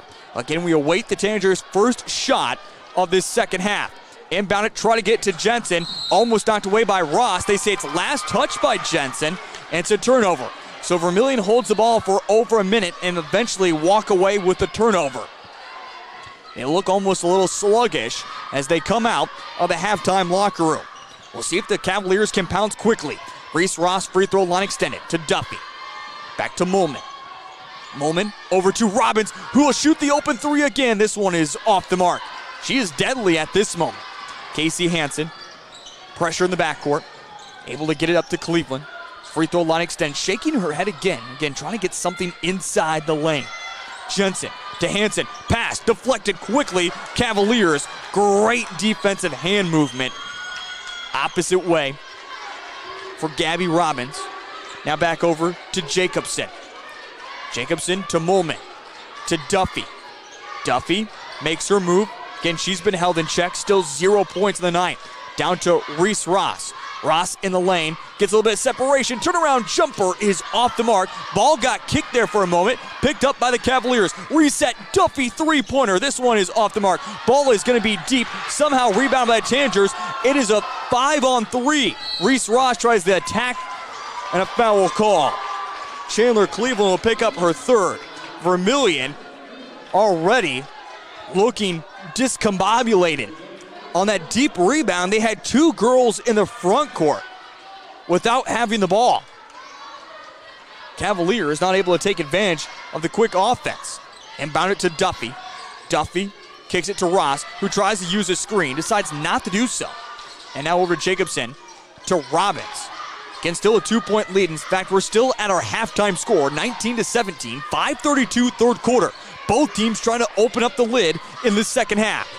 Driving down, Molman makes a hip check, and they're going to say foul call. Oh, no. Jada Molman now picks up her second personal already in this quarter, third team foul, and she will come out of the ball game as Scarlett Grimshaw will check back in for the Cavaliers. 19-17, 5:26 third quarter. It's Jensen. Jensen over to Casey Hansen. Hansen makes her move to the top. Now to Jensen. Pump fakes the three to the elbow. Pull-up jumper for her is off the mark. Tries to get back her own rebound. Duffy comes away with it, though. As again, the Tanagers still have not been able to hit a shot, but neither have been the Cavaliers. But they have a chance to end that mark. With Duffy, she'll shoot the three. This one just off the front. Duffy cannot hit a bucket, but good to see her finally really shooting. Trying to cause a turnover in the backcourt. Jacobson applying the tough defense for the Cavaliers. A high pass over to Regnerus. Hansen hits the ground. She finally peels herself off the hardwood. They now get it down to Hansen. She's making her cut in. Some hand checking from Gabby Robbins, picking up the foul. Now her second personal, the third team foul. This one's starting to get a little bit more chippy, and that's because the pressure's starting to be mounted for both teams. Again, Win, you move to state, you're guaranteed another 3 games. A loss, it's going to be a tough bus ride, either back to Rapid City or back to Vermillion. A steal by the Cavaliers. Robbins has it to Lady Govs. She'll drive in down to the block. Contact made. Can't hit her shot, but she is fouled and will shoot 2. The foul called against Livy Regnaris, picking up her first personal, the second team foul. 19-17, 4:30, third quarter. So finally an opportunity to see some type of scoring here in this second half. Robbins' first free throw, nothing but nylon. She now has 7 points in the ball game. Well, I guess if Marion Duffy isn't going to score, somebody else has to pick up that slack. And Gabby Robbins certainly getting it done. Second free throw, this one is up. It's off the mark. Ball is loose. It's going to be an offensive rebound. Reese Ross misses it, gets back her own rebound, blocked away from behind by Voss, and then goes out of bounds. Tanagers catch a lucky break. Ross comes back the opposite way in frustration once again. Leah Herbster back on. Brooke Jensen will check out. 19-18, 4:24, third quarter. Regnaris will inbound it to Janaea Cleveland. Cleveland picks up her dribble. She's double teamed, trying to get some help, and finally works it out to Livy Regnaris. Regnaris over to Voss. Voss to Janaea Cleveland, and now contact in the lane called. Throwing elbows is Robbins as she now picks up her third personal and the fourth team foul against St. Thomas. And coming back into the ball game will be Kessler. Checking out of the ball game will be Jacobson, McKenna Jacobson for St. Thomas More. Regnaris will go deep to Janaea Cleveland, who's wide open. Quickly, space cut down, now to Voss. Her three-pointer is blocked in the air, pulled down by Janaea Cleveland, but passes it right to Reese Ross. Quickly opposite way, off the glass, and good for 2. Reese Ross now hits double digits with 11 in the ball game, and back to a 1-point lead for St. Thomas More as Vermillion has yet to score in this third quarter. Herbster down to Voss. Voss almost lost it. She does, goes out of bounds. Stay with Vermillion. And right now the Tanagers just trying to get some type of scoring. Livy Regnaris to wait for the official. Finally hands her the ball. Looking for the inbound. Get it to Voss. Back to the top with Casey Hansen. Hansen tries to make her move in. Loses her footing. Tanagers retain. The pass back out to Voss. Voss over to Leah Herbster. Herbster back out to Casey Hansen.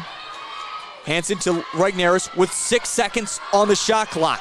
Janaea Cleveland over to Voss. Voss knows the situation. Cleveland, she'll have to take the deep 3. This one is off the mark. Rebounded by Reese Ross. Reese quickly the opposite way in the lane. Steps around 1. Knocks down another shot.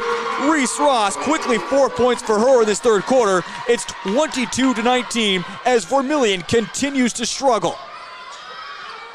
Right now the Cavaliers outscoring Vermillion 5-0, driving in. Another foul called. It is the 5th team foul now in the Cavaliers, so bonus quickly approaching for Vermillion, but right now they're not worried about bonus. They're looking for points. Kenna Jacobson picks up the foul. That will be her first of the ball game. Regnaris trying to find someone to inbound. Will go deep to Casey Hansen. 2:55 remaining in this third quarter. It's Cleveland. Down to Regnaris, trying to force a pass back out, stolen away by Reese Ross. She's taking over the basketball game. Down to block, she's pushed from behind, and Leah Herbster will pick up her second personal and the third team foul. 22-19, 2:43, third quarter. And now a tee up. Going to be called on kicking the ball for the Vermillion Tanagers.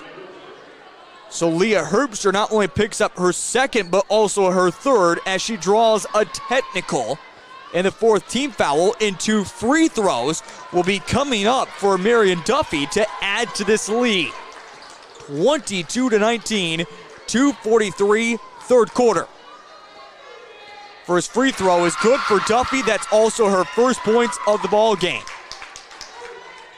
And don't forget, the Cavaliers will also get it back. Second free throw, this one is good. So now the St. Thomas More Cavaliers have outscored the Tanagers by 7 in this third quarter, but more importantly, 7-0 in the third quarter, as Vermillion has yet to score. It's also the biggest lead for the Cavaliers of 5 points, 24-19, 2:38 third quarter. Reese Ross to Duffy at the point, over to Grimshaw. Grimshaw holding above her head. Now back in the lane to Duffy. Back out to Ross, to Grimshaw, who almost lost it. Makes the baseline move. Oh, a foul called, as it looked like Grimshaw went into Livy Regneris, but they say the knee of Regneris will draw a foul, picking up Regneris' second personal and the 15th foul. Things going from bad to worse for the Tanagers. Grimshaw looking for the inbound. It's a high pass to Duffy, but somehow finds the arms of Ross. Ross dribbles back out, kicks it over to Grimshaw. Grimshaw slips. Looks like she might have slightly rolled her ankle there. Inside the lane to Ross. Underhand toss, off balance shot. No, they say travel first. Called against Kessler. Turnover Cavaliers. 2:09 third quarter. The question for Vermillion is not when, but if they'll score in this third. Pass to Janaea Cleveland, tipped in the air, but pulled down by Voss on the near side. Back to Jensen. Jensen to Casey Hansen, to Janaea Cleveland.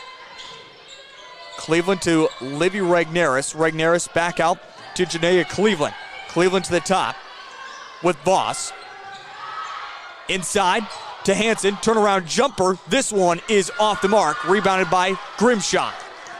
24-19, 1:32 third quarter.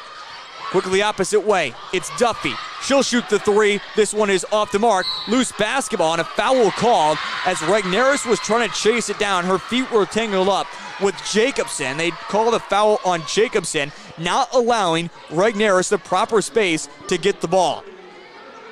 So next foul is bonus time for Vermillion. 24-19, 1:26 third quarter. Grimshaw checks out. Livy Regneris will also check out. Chandler Cleveland back into the ball game. And also checking back in for the St. Thomas More Cavaliers was Robbins. 24-19, 80 seconds remaining, third quarter. Voss, pass that goes beyond Casey Hansen, but Chandler Cleveland there behind her. Now three-pointer for Janaea. This one is off the mark, rebounded by Robbins. Vermillion now starting to throw up desperation. Robbins to Kessler. Now over to Robbins. Back to Kessler as they're just going back and forth between each other. 17 seconds on the shot clock. Working it down. Robbins picks up her dribble. Inside to Duffy. Duffy, turnaround hook shot. No, she traveled. She can't believe it. Disbelief. So again, the shot won't count. It'll be Vermillion's basketball. 24-19, 40 seconds and ruling in this third quarter. Again, the talking point, the Tanagers have not scored in this quarter. It's with Voss over to Hansen. Hansen drives baseline, tries to force a pass back out. Foul called. And, well, if Casey Hansen can hit bonus free throws, Vermillion will get their first points. Quick score updates, as right now with 3 minutes left in the fourth quarter, number 4 Lakota Tech leads it over 13 Flandreau, 52-44. Otherwise, not really any close games inside the SoDak 16, as right now it looks like all the top seeds are going to roll into the state tournament. Free throw up, and Casey Hansen hits. The first points for the Vermillion Tanagers of this third quarter, and amazingly, they're only down by 4 points. Could be so much worse. 24-20. Free throw up, and this one is off the mark. Reese Ross with the rebound. 23 seconds remaining in the quarter. The Cavaliers are going to hold for that last second shot. Robbins holds it at the volleyball line. Robbins calling out instructions. puts Jacobson in one spot. Now to Duffy with 7 seconds. Pass back out. They say it took a deflection. Voss is giving chase. Robbins has it. Robbins is going to drive in, just throw up something. Was a foul called? Yes, they do call a foul before the shot. Foul before the shot will get 2 free throws. It goes against Leah Herbster, which will now be her 4th personal, 6th team foul, so 2 free throws. They are going to put a .1 back on the clock. First free throw is off the mark for Gabby Robbins, who shoots 47% from the free throw line. Second one is up, and this one is off the mark as well. So Vermillion, head coach John Brooks isn't aware. Or are they going to call it? They do call it. Okay, they take the second off now, and they call that quarter break. 24-20, we head to the 4th quarter. That comes up in 60 seconds here on ESPN Radio and Vermillion Streaming. Vermilion is ready with all your Tanager gear. Check out their Tanager Pride and Tanager logo t-shirts. Thread and Ink has USD Coyote gear too. They custom print apparel, do built-to-order laser engraving, embroidery, promotional items, signage, and much more. Thread and Ink Vermilion is locally owned, and customers give them 5 stars on their Facebook page. So you know you can trust Thread and Ink to fill your order with the perfection you deserve. Good luck from Thread and Ink Vermilion. Masaba of Vermillion, South Dakota is now hiring for full and part-time positions with day and evening shifts available. Masaba provides comprehensive training in a state-of-the-art facility with a clean and safe work environment. We offer competitive starting wages and an interesting and fun work culture. If you are self-motivated, accountable, and eager to learn new skills, we would love to have you on our team. For more information, visit masabainc.com/careers. Well, certainly the talking point of that 3rd quarter is St. Thomas More outscores the Vermilion Tanagers 7-1 3-pointer. This one's off the mark, but somehow the Tanagers find themselves down by 4 as we begin the 4th quarter. A ticket to go to state is on the line. Everything to play for. Reese Ross 3-pointer, nothing but nylon. Reese Ross now with 17 points in the ball game, the biggest lead for the Cavaliers. The Tanagers need points, not in a hurry, but just need to find some scoring. Casey Hansen over to Regneris. Regneris down to Leah Herbster. Her shot misses everything. Again, Tanagers did force the Cavaliers to bonus. I should say Vermillion has bonus. The next foul, though, given by the Tanagers will give the Cavaliers bonus as well. So really not going to play a factor for the Tanagers unless they can play mistake-free throughout this 4th quarter. Molman has it. Pull-up jumper. This one is good. Jada Molman, 4 points for her in the ball game. It's now a 9-point lead, making it the biggest lead for St. Thomas More. Chandler Cleveland over to Brooke Jensen. Brooke Jensen back out to Casey Hansen. Hansen over to Livy Regneris. Bounce pass to Jensen. Jensen down to Leah Herbster, has it knocked away from her by Robbins, out of bounds. It will stay with the Vermillion Tanagers.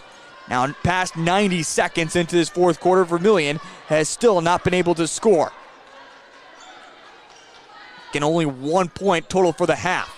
Regneris into Casey Hansen, to Chandler Cleveland, back to Hansen. Hansen inside the perimeter, and a foul called away from the ball against Chandler Cleveland, laying down an illegal screen, picking up now her 4th personal, and the 17th foul, which now gives bonus to St. Thomas More. 29-20, 6:20 4th quarter. Inbound for Robbins, as also the Cavaliers, a great team at working the clock, have that perfect opportunity to do exactly that here in this quarter. Start working a clock with their biggest lead. Duffy to Molman. Molman back out to Grimshaw. She shoots the 3. This one's off the mark. A fight for the rebound. A foul call. As a couple bodies get tangled up, the foul called on Reese Ross, picking up her 2nd personal in the 8th team foul. And again, with bonus, it will be free throws upcoming. it will be Brooklyn Voss who will be shooting the free throws, who you'll love to see her at the line for a 1-and-1. She is the best free throw shooter for the Tanagers, shooting 69% on the season. Again, a 1-and-1 as the gym falls silent. Free throw is up, and this one is good. It's the first points as well for Brooklyn Voss. A second opportunity upcoming for her. Quick substitution. Regneris is out. Janaea Cleveland back in. 29-21. Deep breath. Shot up. This one is off the mark. So Voss goes 1 of 2. Robbins will have it the volleyball line. Backcourt has it knocked away by Janaea Cleveland, then goes out of bounds by Robbins. She wants a foul. Quick turnover. Vermillion at this point loves the defense, but now need to capitalize, turn it into offense. Casey Hansen to inbound, slaps the ball. Looking deep to Voss. Back to Casey Hansen, trying to get down to Jensen. Ball is tipped up in the air, and that great turnover by Janaea Cleveland just turns into a turnover for the Vermilion Tanagers. Now Reese Ross, again with the Cavaliers, a great opportunity to just milk this clock. It doesn't matter what that final score is. Get out of the capital city with the win and move on to Frost Arena next week in the state tournament. Ross at the free throw line, down to Molman. Molman goes up past Casey Hansen. Jada Molman, now 6 points for her, 4 in this fourth quarter. The biggest lead for the Cavaliers, 31-21. Vermillion needs offense now, and they need to start hitting shots. Casey Hansen straight away 3. It's off the mark. Ball's being knocked around, picked up by Reese Ross, who spins away from 1. Janaea Cleveland almost knocks away again. Robbins is now gonna, no, timeout called by head coach John Brooks. A full timeout is wanted from head coach John Brooks. We're step aside. We're back in 60 seconds here on ESPN Radio and Vermilion Streaming. Most new systems today, it's important to remember to maintain the warranty. You need to show proof of service. Things that you can expect from Larry's Heating and Cooling Comfort Care Club are prompt, timely service, 2 maintenances, and respect. If you ever have an issue, from Lennox to Carrier and everything in between, we're there for you. For any inquiries about our pricing, feel free to call us at 1-800-491-9461. Anytime, any day. We're a little bit different here at Vermilion Federal Credit Union. See, unlike banks, we're a member-owned not-for-profit institution, meaning members like you are the owners, and the profits are returned through better fees and lower rates. Hey you, down in front! And since our members are our owners, we exist to serve you and make sure that you're as comfortable as possible here. So come on in and act like you own the place, because you do. Open your free checking account today. Vermilion Federal Credit Union.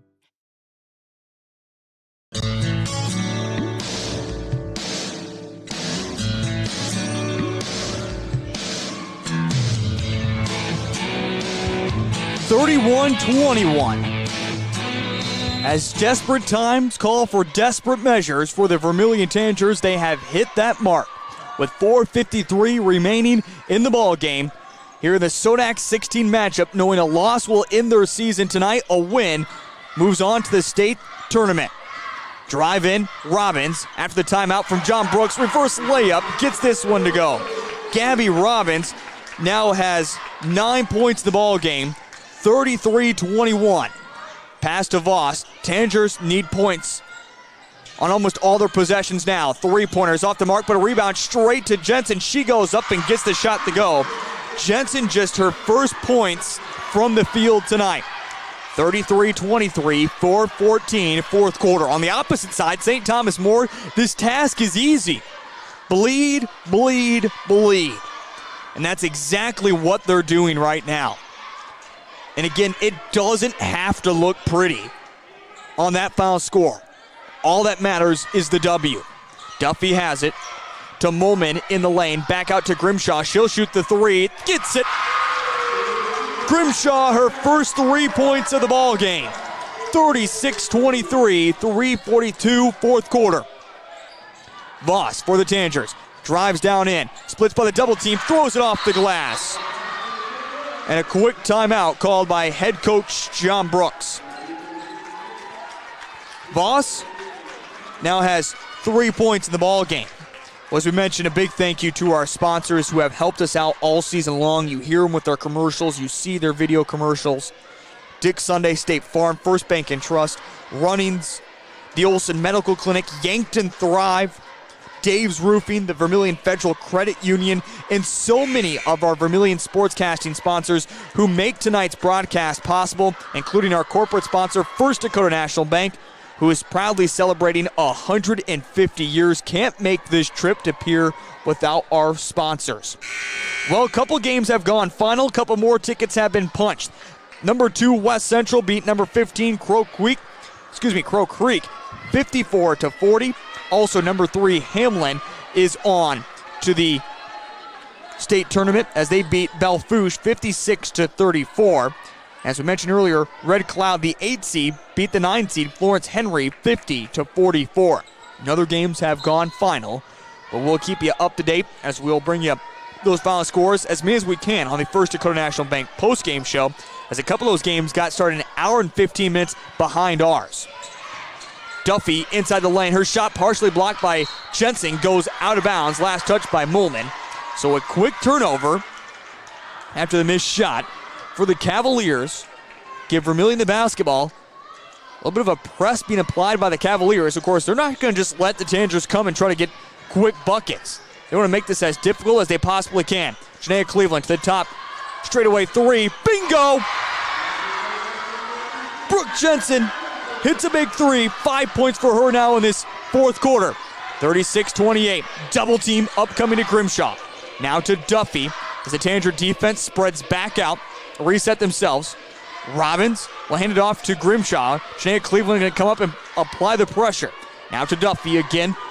Let this clock just go. Down to Ross. Ross goes up with a shot. Oh, late whistle called. The shot went up, was missed, and as the ball was coming down, the official finally blew the whistle, almost as though to let that one go. But a foul nonetheless called on Jensen, picking up her first of the ball game, and the 8th team foul is a shooting foul, so Reese Ross misses the first. We'll get a second attempt. 36-28, 2:43 fourth quarter.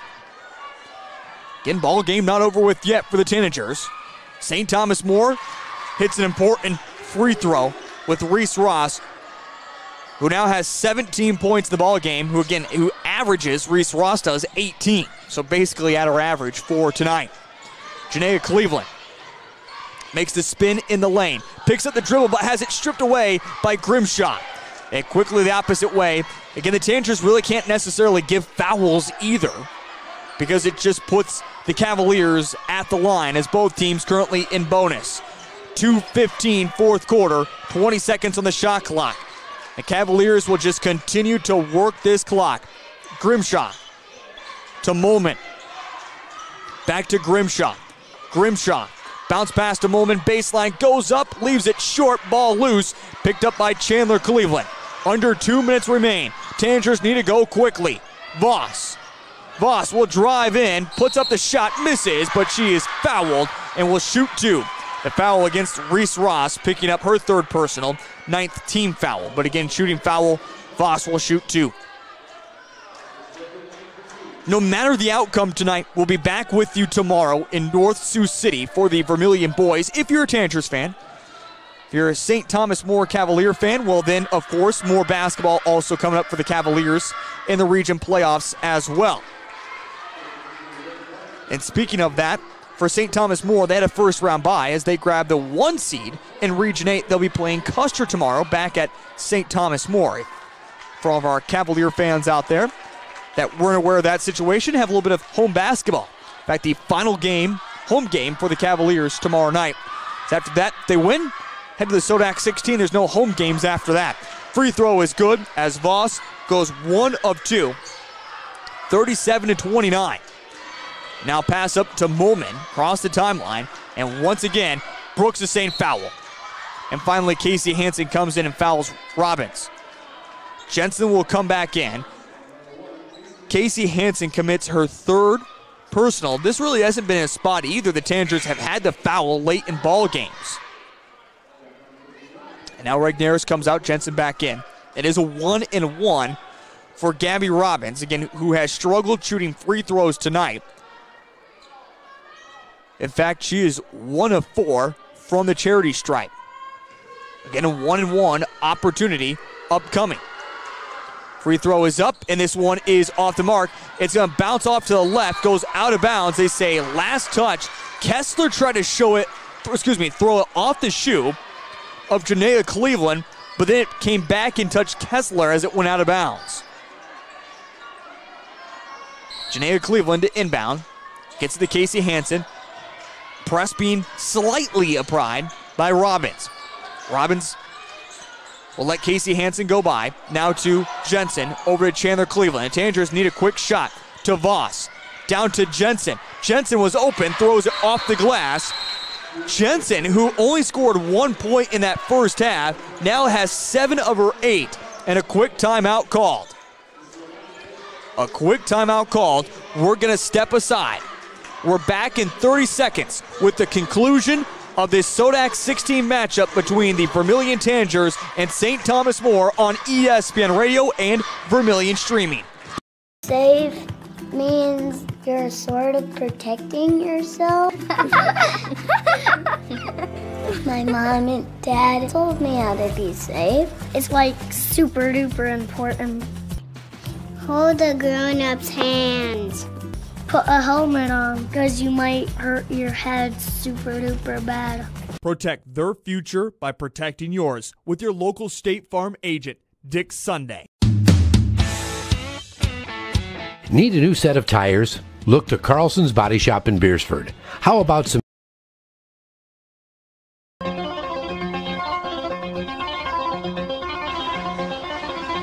1:23 remaining in the ball game. The Tanagers not out. 37-31. A timeout from head coach John Brooks as he's quickly with his team. Last second, he's going to throw Claire Doty maybe into the game. He last second turned around, looked at Claire and said, go in. And then he said, never mind, sit on the bench. All right, the Tanagers will come back out with their starting 5 except for Livy Regnerus. Voss is on. Right now the Cavaliers running their starting 5 except for Grimshaw and Kessler also on the court. Speaking of Kessler, she has it, free throw line extended. She's quickly going to get fouled. Not the foul, oh my goodness. No, they call a travel on Kessler. Wow, a travel against the Cavaliers will give it back to Vermillion. Well, luck, it's not over to the fat lady sings. Vermillion has another opportunity here as they're going to get Kessler off the court. Get Robbins back in there for the Cavaliers. Casey Hansen has it. Gets it now over to Janaea Cleveland. 107 to Chandler Cleveland. Vermillion needs a bucket on this possession. It's to Voss. Back to Chandler Cleveland. To Jensen. Jensen spinning the lane. Back out to Voss. She'll shoot the 3. Knocks it down. Quick timeout once again. Momentum has slipped the way of the Tanagers. 37-34. You would never expect this from such a youthful squad. You go back to our conversations with head coach John Brooks. Are you going to change this starting 5 at times? What do you think of this squad? Can a couple freshmen actually be as good as we're seeing at the beginning of the season? Can they keep averaging double digits? So many questions have been answered along the way, eventually leading to a number 2 spot in Region 4, one of the toughest to get out of. But Vermillion was able to do so after scoring just a point in the third quarter. And now locking down with defense, big threes, one after another, has them within 3, 37-34. It's simple from head coach Brandon Cadlin of the Cavaliers. Relax, calm down, we know what we're doing here. No need to feel the pressure. The Vermilion student section, Vermilion fans, though, trying to get on their feet and bring back the Tanagers, who still trail by 3.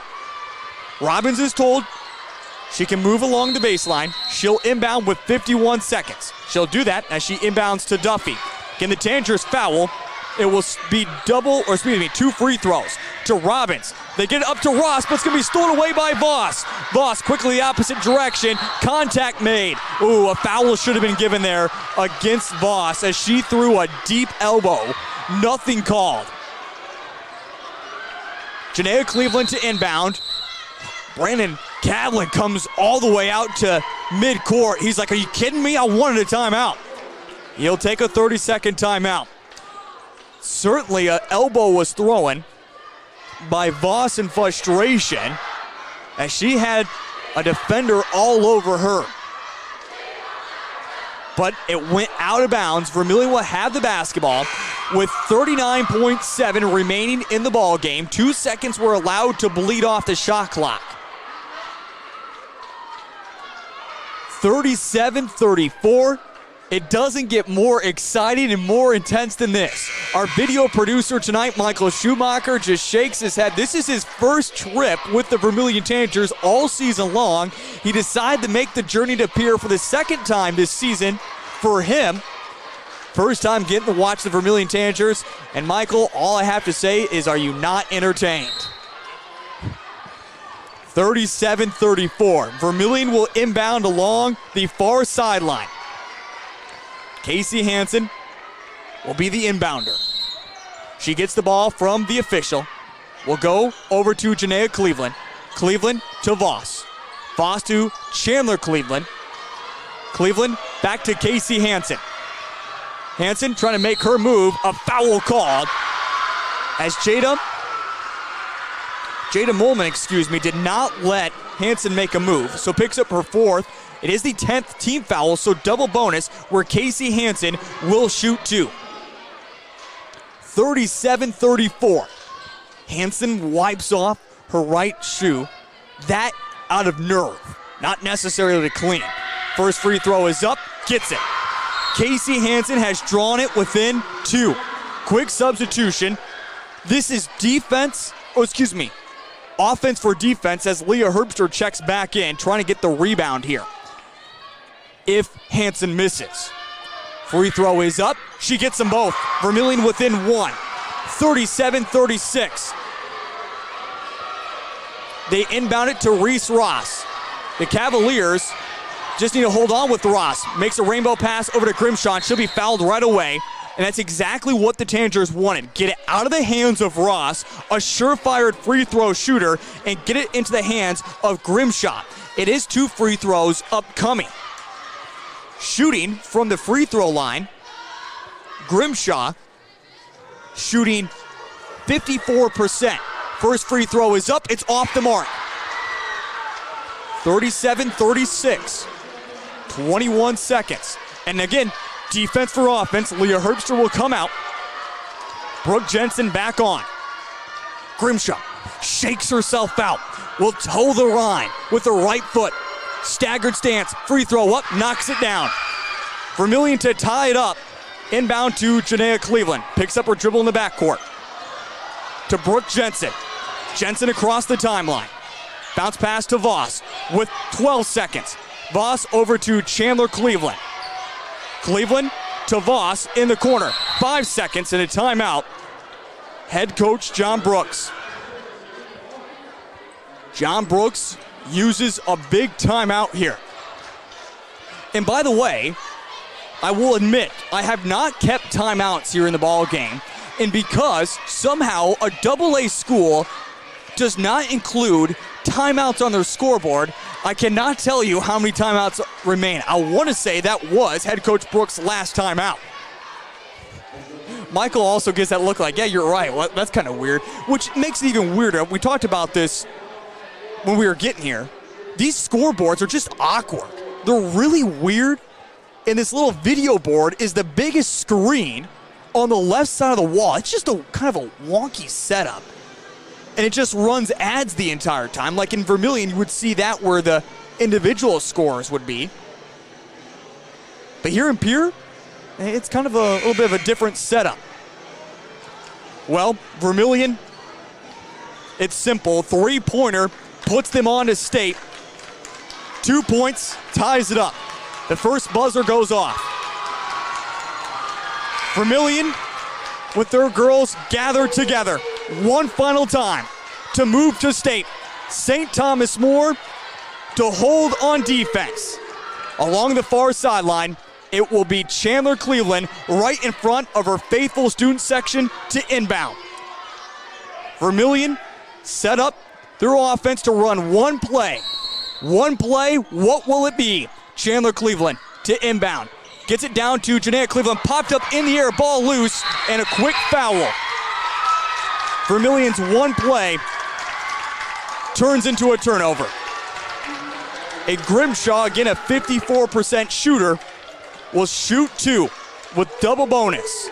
If she can hit both, then the Cavaliers will certainly win. She misses one, Vermilion will have a chance for a tie. If she misses both, Vermilion will have a chance yet to tie or win. First one is good. 39-36. A free throw has never been bigger. As towing the line, Scarlett Grimshaw to basically send St. Thomas More back to the state tournament. Squats, throws it up, it's off the mark. Chandler Cleveland will have it to Hansen, who throws up the shot and off the mark.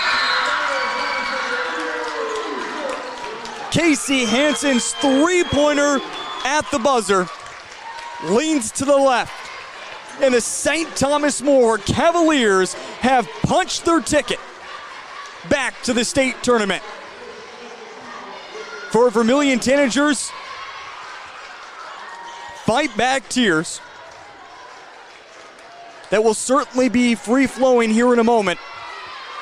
And at this very moment, hanging your head high of accomplishing what this squad has done this season certainly will not be realized within the next upcoming moments, and maybe not even the next hour or so. But eventually time will let all wounds heal, and Vermilion will realize what they have accomplished this season. Unfortunately, though, for one, we do say goodbye to Kenzie Mulherring. The girls have headed out. They do have to come back on, as again, they went out to the locker room, awarding players right now individually for SoDak 16 winners, St. Thomas More Cavaliers. And for the Cavaliers, again, it was all about their defense. They allowed teams to an average of 38 points a ball game, and they do exactly that, holding Vermilion to just 36. We knew it was going to be a dogfight. It was going to be a defensive battle, and I know what you might be thinking. You can look back to so many different aspects of this game. What if the better inbound comes along? There's so many different things to nitpick as a fan, but in this moment, you just have to be proud of this squad, what they were able to put together. As again, right now, they come back out of the locker room to watch the award presentation for the St. Thomas More Cavaliers, and a great effort by the Cavaliers. And again, back to the state tournament, as they certainly have built themselves a dynasty of now making it back to another state tournament 9 straight years in a row. Well, the First Dakota National Bank postgame show is coming up here in just a moment. We'll take a look back at scores from around the state of South Dakota for our SoDak 16, talk about the other teams that are on to the state tournament, and also catch up with head coach John Brooks and so much more. That's all on the way in 2 minutes here on ESPN Radio and Vermilion Streaming. Save means you're sort of protecting yourself. My mom and dad told me how to be safe. It's like super duper important. Hold a grown-up's hands. Put a helmet on because you might hurt your head super duper bad. Protect their future by protecting yours with your local State Farm agent, Dick Sunday. Need a new set of tires? Look to Carlson's Body Shop in Beersford. How about some accessories like WeatherTech floor mats, Access roll-up truck covers, bed liners, remote car starters, and thousands of other products. Hey, you can look at everything at your convenience online too at carlsonsbodyshop.com. No wonder the song says, bring it down to Carlson's Body Shop, your complete car care center. Whether you're in the market to purchase a new home, or your family is growing and you need to sell your existing home, or you're a student moving to an apartment, Dakota Realty and Property Management has home listings for families as well as apartments. Being locally owned and with over 150 years of combined experience, they have the connections to find the home that will fit you. Go to Dakota Realty and Property Management at 125 East Cherry Street, Vermillion, because they like what they do and they will work for you. Dakota Realty is a proud supporter of Vermillion Athletics. Vermilion Medical Clinic is your trusted hometown healthcare provider. Family medicine, 10 visiting specialists, Vermilion's only pediatrician, and expanded convenient care hours. Because illness and injury don't keep office hours. Vermilion Medical Clinic. So much care, so close to home. Appointments are needed and walk. Perfect night of sleep can be found with Slumberland's Sleep Solutions Center. Stearns & Foster, Tempur-Pedic, and Sealy all featured. Don't lose another night of sleep. Stop by Slumberland of Yankton. Looking to update the family room? Look no further than Yankton Slumberland. Lazy Boy, Flex Steel Furniture, and more. All at your hometown furniture store. That's Slumberland of Yankton. Starting the first bank in South Dakota was the easy part, earning the confidence of local farmers, helping families account for their dreams, and securing the future for countless businesses took us a little longer. We owe it to the hard workers, big dreamers, and forward thinkers out there. Thank you for making South Dakota a great place to call home.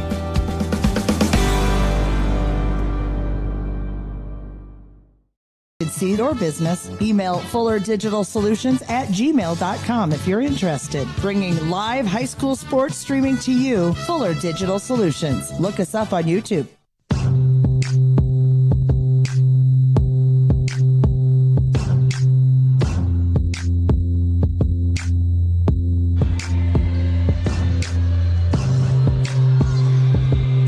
Back inside Pierre High School, as this is the First Dakota National Bank postgame show celebrating more than 150 years in service.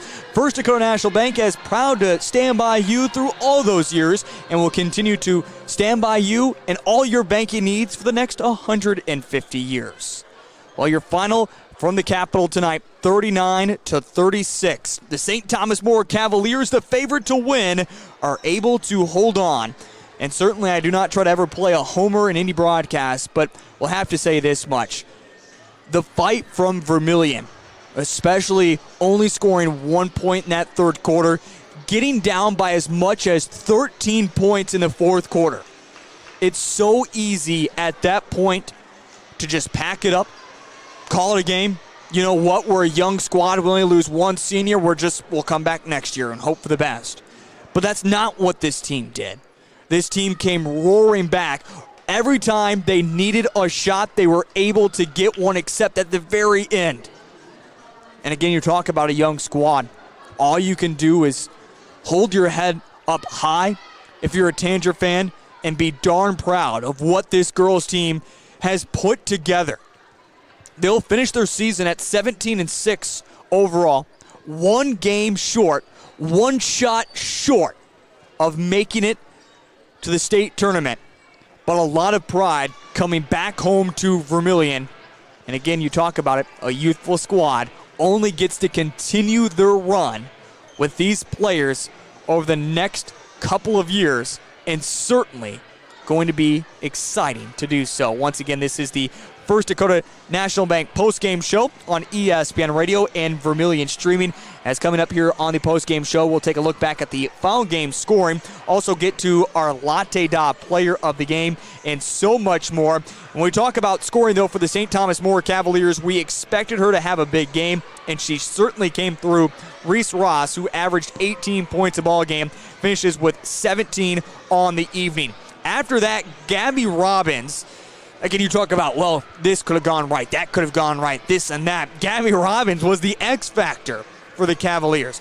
Someone who averaged just 2 points a ball game, came through and finished with 9 tonight, the second leading scorer for the Cavaliers. After that, Jada Molman finished with 6 points. And Marion Duffy, who averages double digits herself, only finished with 3 points on the evening. Other one to score tonight was Scarlett Grimshaw, as she finished with 5 points on the evening for the St. Thomas More Cavaliers, as they had 5 different scorers tonight. McKenna Jacobson, their other starter, did not score. Well, for the Vermilion Tanagers, it certainly was balanced. A lot of scoring from Brooklyn Voss and Brooke Jensen in that fourth quarter. In fact, Brooklyn Voss got all of her points in that fourth quarter, and Brooke Jensen got all but one of her points in the fourth quarter. No one for the Tanagers hit double figures tonight, but again, pretty balanced scoring as well. Leading the way was Casey Hansen. She finished with 9 points tonight. Brooke Jensen finished with 8 points. Brooklyn Voss off the bench finishes with 7 points. 4 points for Chandler Cleveland. A three-pointer apiece for Livy Regneris and Leah Herbster. Two girls who do not shoot the three, both hit one in the first quarter. And finally, Janaea Cleveland finished with 2 points on the evening for 7 different scores for the Vermilion Tanagers. Again, pictures continue to be taken for the St. Thomas More Cavaliers here on the pier, Lady Govs and Governor's Court for the St. Thomas More Cavaliers, as the Tanager players continue to remain in the locker room.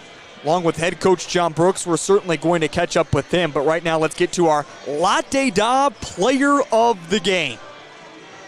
Certainly a lot of great candidates to pick from for tonight's game, with several different girls. Again, no one hitting double figures. A lot of great defensive performances. But coming off the bench, we're going to have to give it to Brooklyn Voss tonight.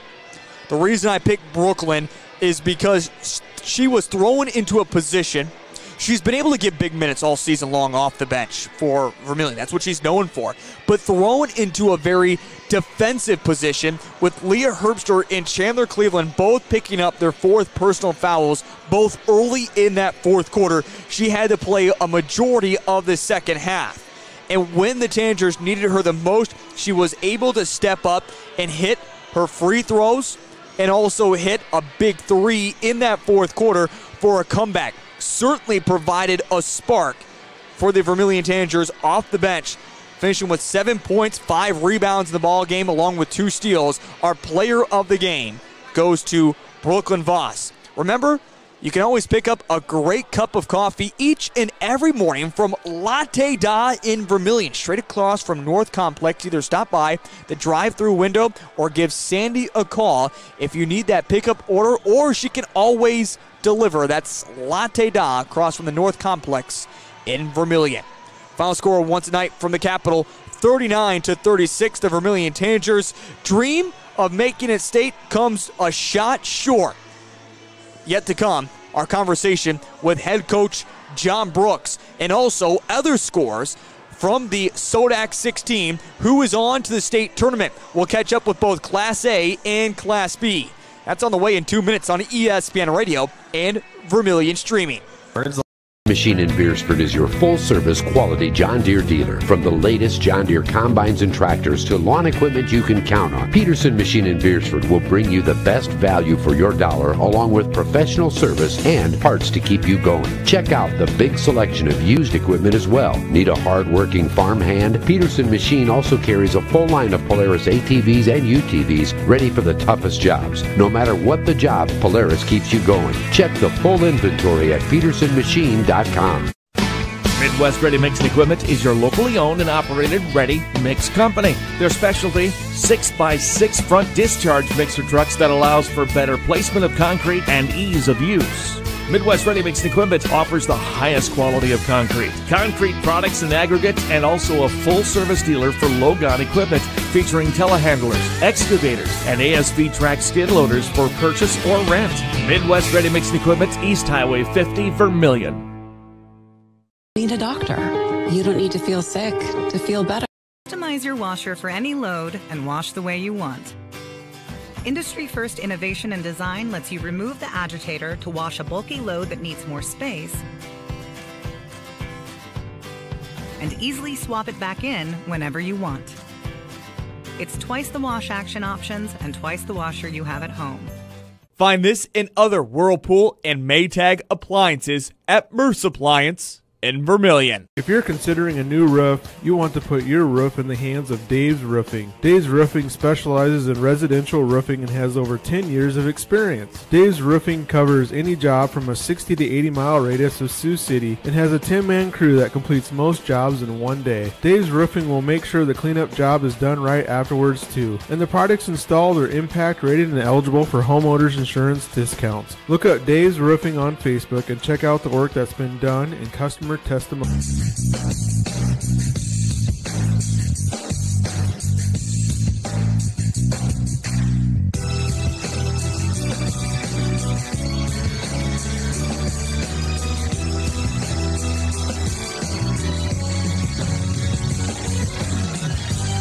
Well, back here on the First Dakota National Bank postgame show, before we catch up with head coach John Brooks, let's get to our Class A SoDak 16 matchups and go through a couple final scores. As of right now, taking a one class, no upsets currently happening. An interesting score at the end of the first quarter. Wagner and Winter are tied at 8 apiece. Otherwise, West Central beat Crow Creek, 54-40. Hamlin beat Belfouche 56-34. Lakota Tech over Flandreau 59-54, with Flandreau making a late comeback in that one. With 2 minutes left in the third quarter, Sioux Falls Christian on top of the 11 seed Sisseton 38-27. Dakota Valley up by 11 with 1 minute left in the third over Mount Vernon Plankinton 48-40, and Red Cloud beats Florence Henry tonight 50-44. And that is a look right now. Again, no upsets, a couple of games that have come close, including this one. But it is St. Thomas More, the 5 seed, that gets the win over the 12 seed Vermilion Tangers, 39-36. And now joined here on the First Dakota National Bank postgame show. I know a lot of fans waiting back home to hear from the man himself. And Coach Brooks, I want to get into it right away. How darn proud are you of these girls?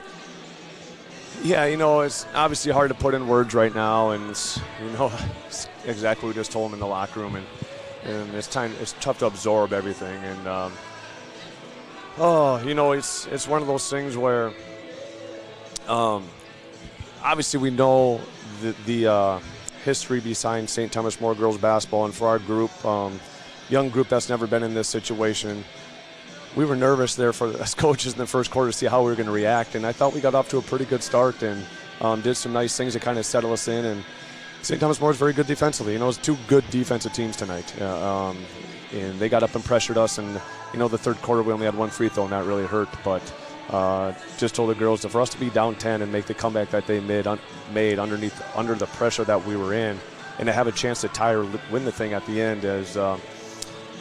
Honestly, about with 2 minutes left in the game, I don't know if I would have we would have been able to say that to them. So, unbelievably proud of what they did, not only tonight but the whole season, and hopefully they'll realize that in a couple days. I know there's going to be a lot of look backs for you. If you could do this, if you could do that. Again, only scoring 1 point in the third quarter, having a chance to win it with 4 seconds remaining in the ball game. Maybe not the best play to inbound from your squad with execution.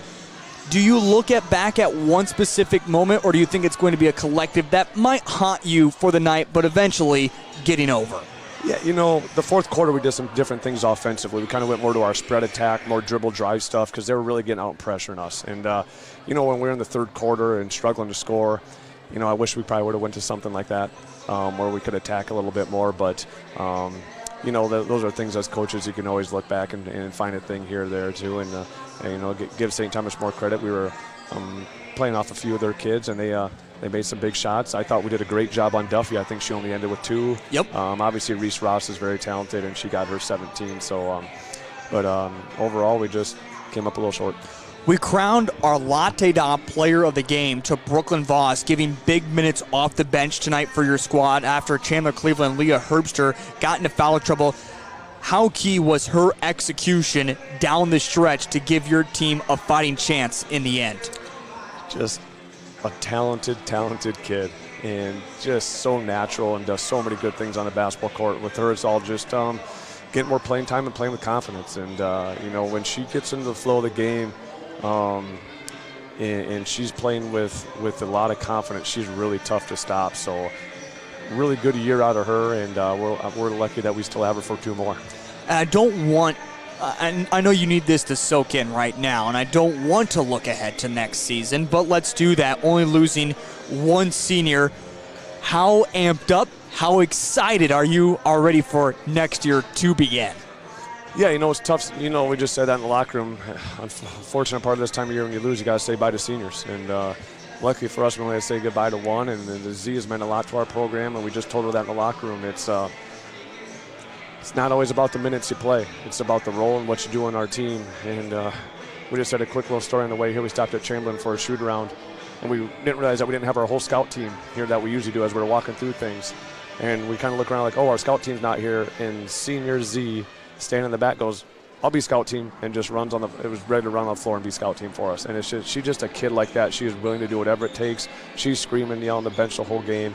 And we're going to obviously miss her, but lucky to be bringing everybody back, and hopefully have a good summer, have a good offseason, and see if we can make another run next year. Yeah, Kenzie Mulhern certainly going to be missed as that only senior, as you mentioned. She really was a spark plug, not just with her bench play, but also kind of, as you mentioned as well, a captain and part of the squad and what she was able to do. Well, Coach, I know this one is going to be a tough bus ride back home, but I do want to say congratulations on an amazing run this year. Next year, let's pack it in a little bit tougher, and let's go make it to the state tournament. How's that sound? All right. Got to tell, just for people listening at home, thanks to Heath, there's not many Class A schools that get the coverage that we get. Year, game in and game out, traveling out here to Pier, giving people a video feed at home.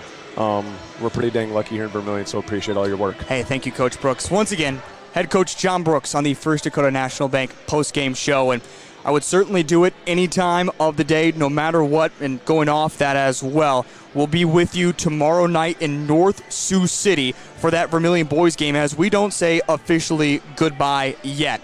I do want to go off of what head coach John Brooks says, and yes, I make the travels. Don't get me wrong, but I can't do it without our sponsors, including I know plenty of our sponsors listening back home with Pump and Pack, Carlson's Body Shop, Hy-Vee, Vermilion, Slumberland, Midwest Ready Mix and Equipment, First Dakota National Bank, the Vermilion Medical Clinic, Todd's Electric, Masaba, and so many more who make this broadcast possible, who make our travels possible, along with our video producer tonight, Michael Schumacher.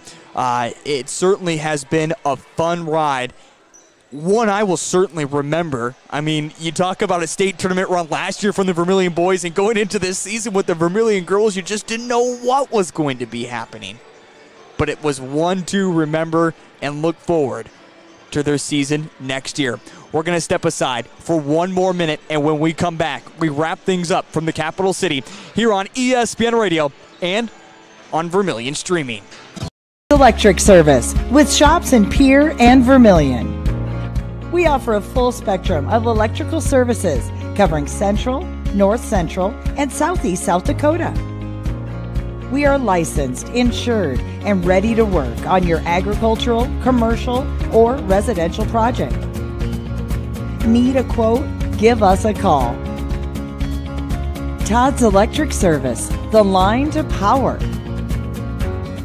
You don't need an illness to need a doctor. You don't need to feel sick to feel better. You don't need to be unwell to get well. What you do need is a primary care physician or provider at Sanford Health. Better health care starts with regular wellness visits and a familiar face who knows you, your concerns, and your goals. We're here before you need us. We're here when you need us. We're here after you need us. We're here for you. Sanford Health. Health lives here.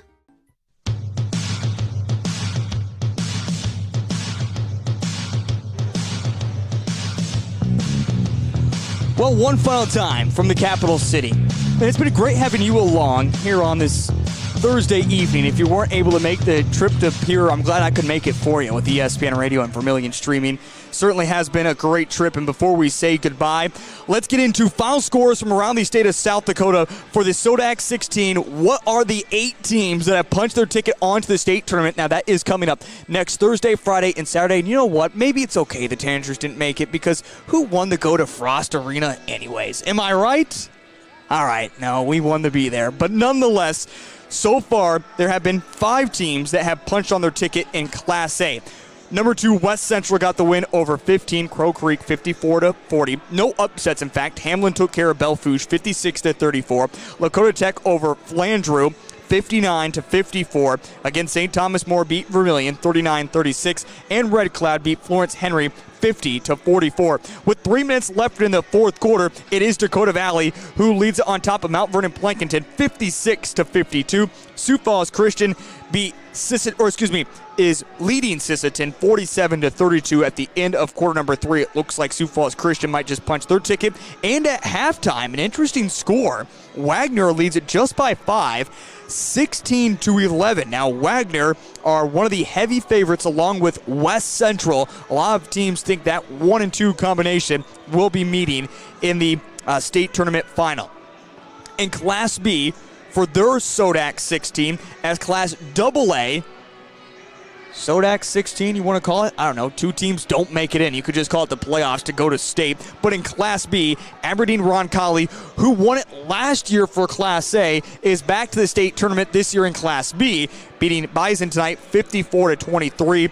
Also, with 4 minutes left in the fourth quarter, DeSmit leads it over Avon 49-38. Wall and Howard just got underway, 6-5 in that one. Corsica Stickney beat Bridgewater Emory 70-33. White River on top of Harold Selby area 19-14 with 6 minutes left in the third quarter there. If you're interested, you can actually tune into Classic Hits 106.3 on the radio, as at right now halftime, Viber Curley on top of Castlewood 16-8. Joe Van Gore on the call of that. Again, that's on Classic Hits 106.3 and KVHT-radio.com. No video, just audio. Other scores from Class B, Sully Buttes, the 10 seed, on top of the 7 seed, Faith 33-31, as that's just beginning the third quarter. And Aberdeen Christian, in a slight upset, beat Centerville 46-35. So Centerville, the 8th seed, has been eliminated. Once again, a big thank you to our producer, Michael Schumacher, tonight, who made the trip to Pier to keep me entertained. Otherwise, might have made this trip by myself, and not going to lie, I might have gotten bored about halfway through. But we get halfway through the state, and we have a great time with it. We're ready to go home once again, and to quickly change gears and get ready for what could potentially be one of the biggest upsets, if not the biggest upset of the year. Tomorrow night, it's the Vermilion boys as they take on Dakota Valley. And I'll give you just a small little snippet of that. Caught up with head coach Jason Kleiss earlier today of Dakota Valley. He could not say enough great things about the Vermilion boys squad. He said, Heath, I'm going to be honest. I'm quite nervous about this Tanger team. It's going to be no easy game for us, and what you saw less than a month ago will be maybe the complete opposite. We're ready to dig in and get ready for a pesky Tanger team. We'll see if head coach Jay Drake has his boys revved up and geared up to take on number 1 Dakota Valley tomorrow night in North Sioux City. Pre-game coverage begins at 6:30 with the tip set for 7 o'clock, as we'll hear from both head coach Jason Kleiss and Jay Drake, a part of our pre-game show. Otherwise, big thank you once again to our Vermilion Sportscasting sponsors. This has been the First Dakota National Bank post-game show. Until tomorrow night at 6:30, for Michael Schumacher, I'm Heath Nimke. Final from the Capitol. It's St. Thomas More on to the state tournament, 39-36. Until tomorrow night at 6:30. Have yourself a wonderful rest of your evening.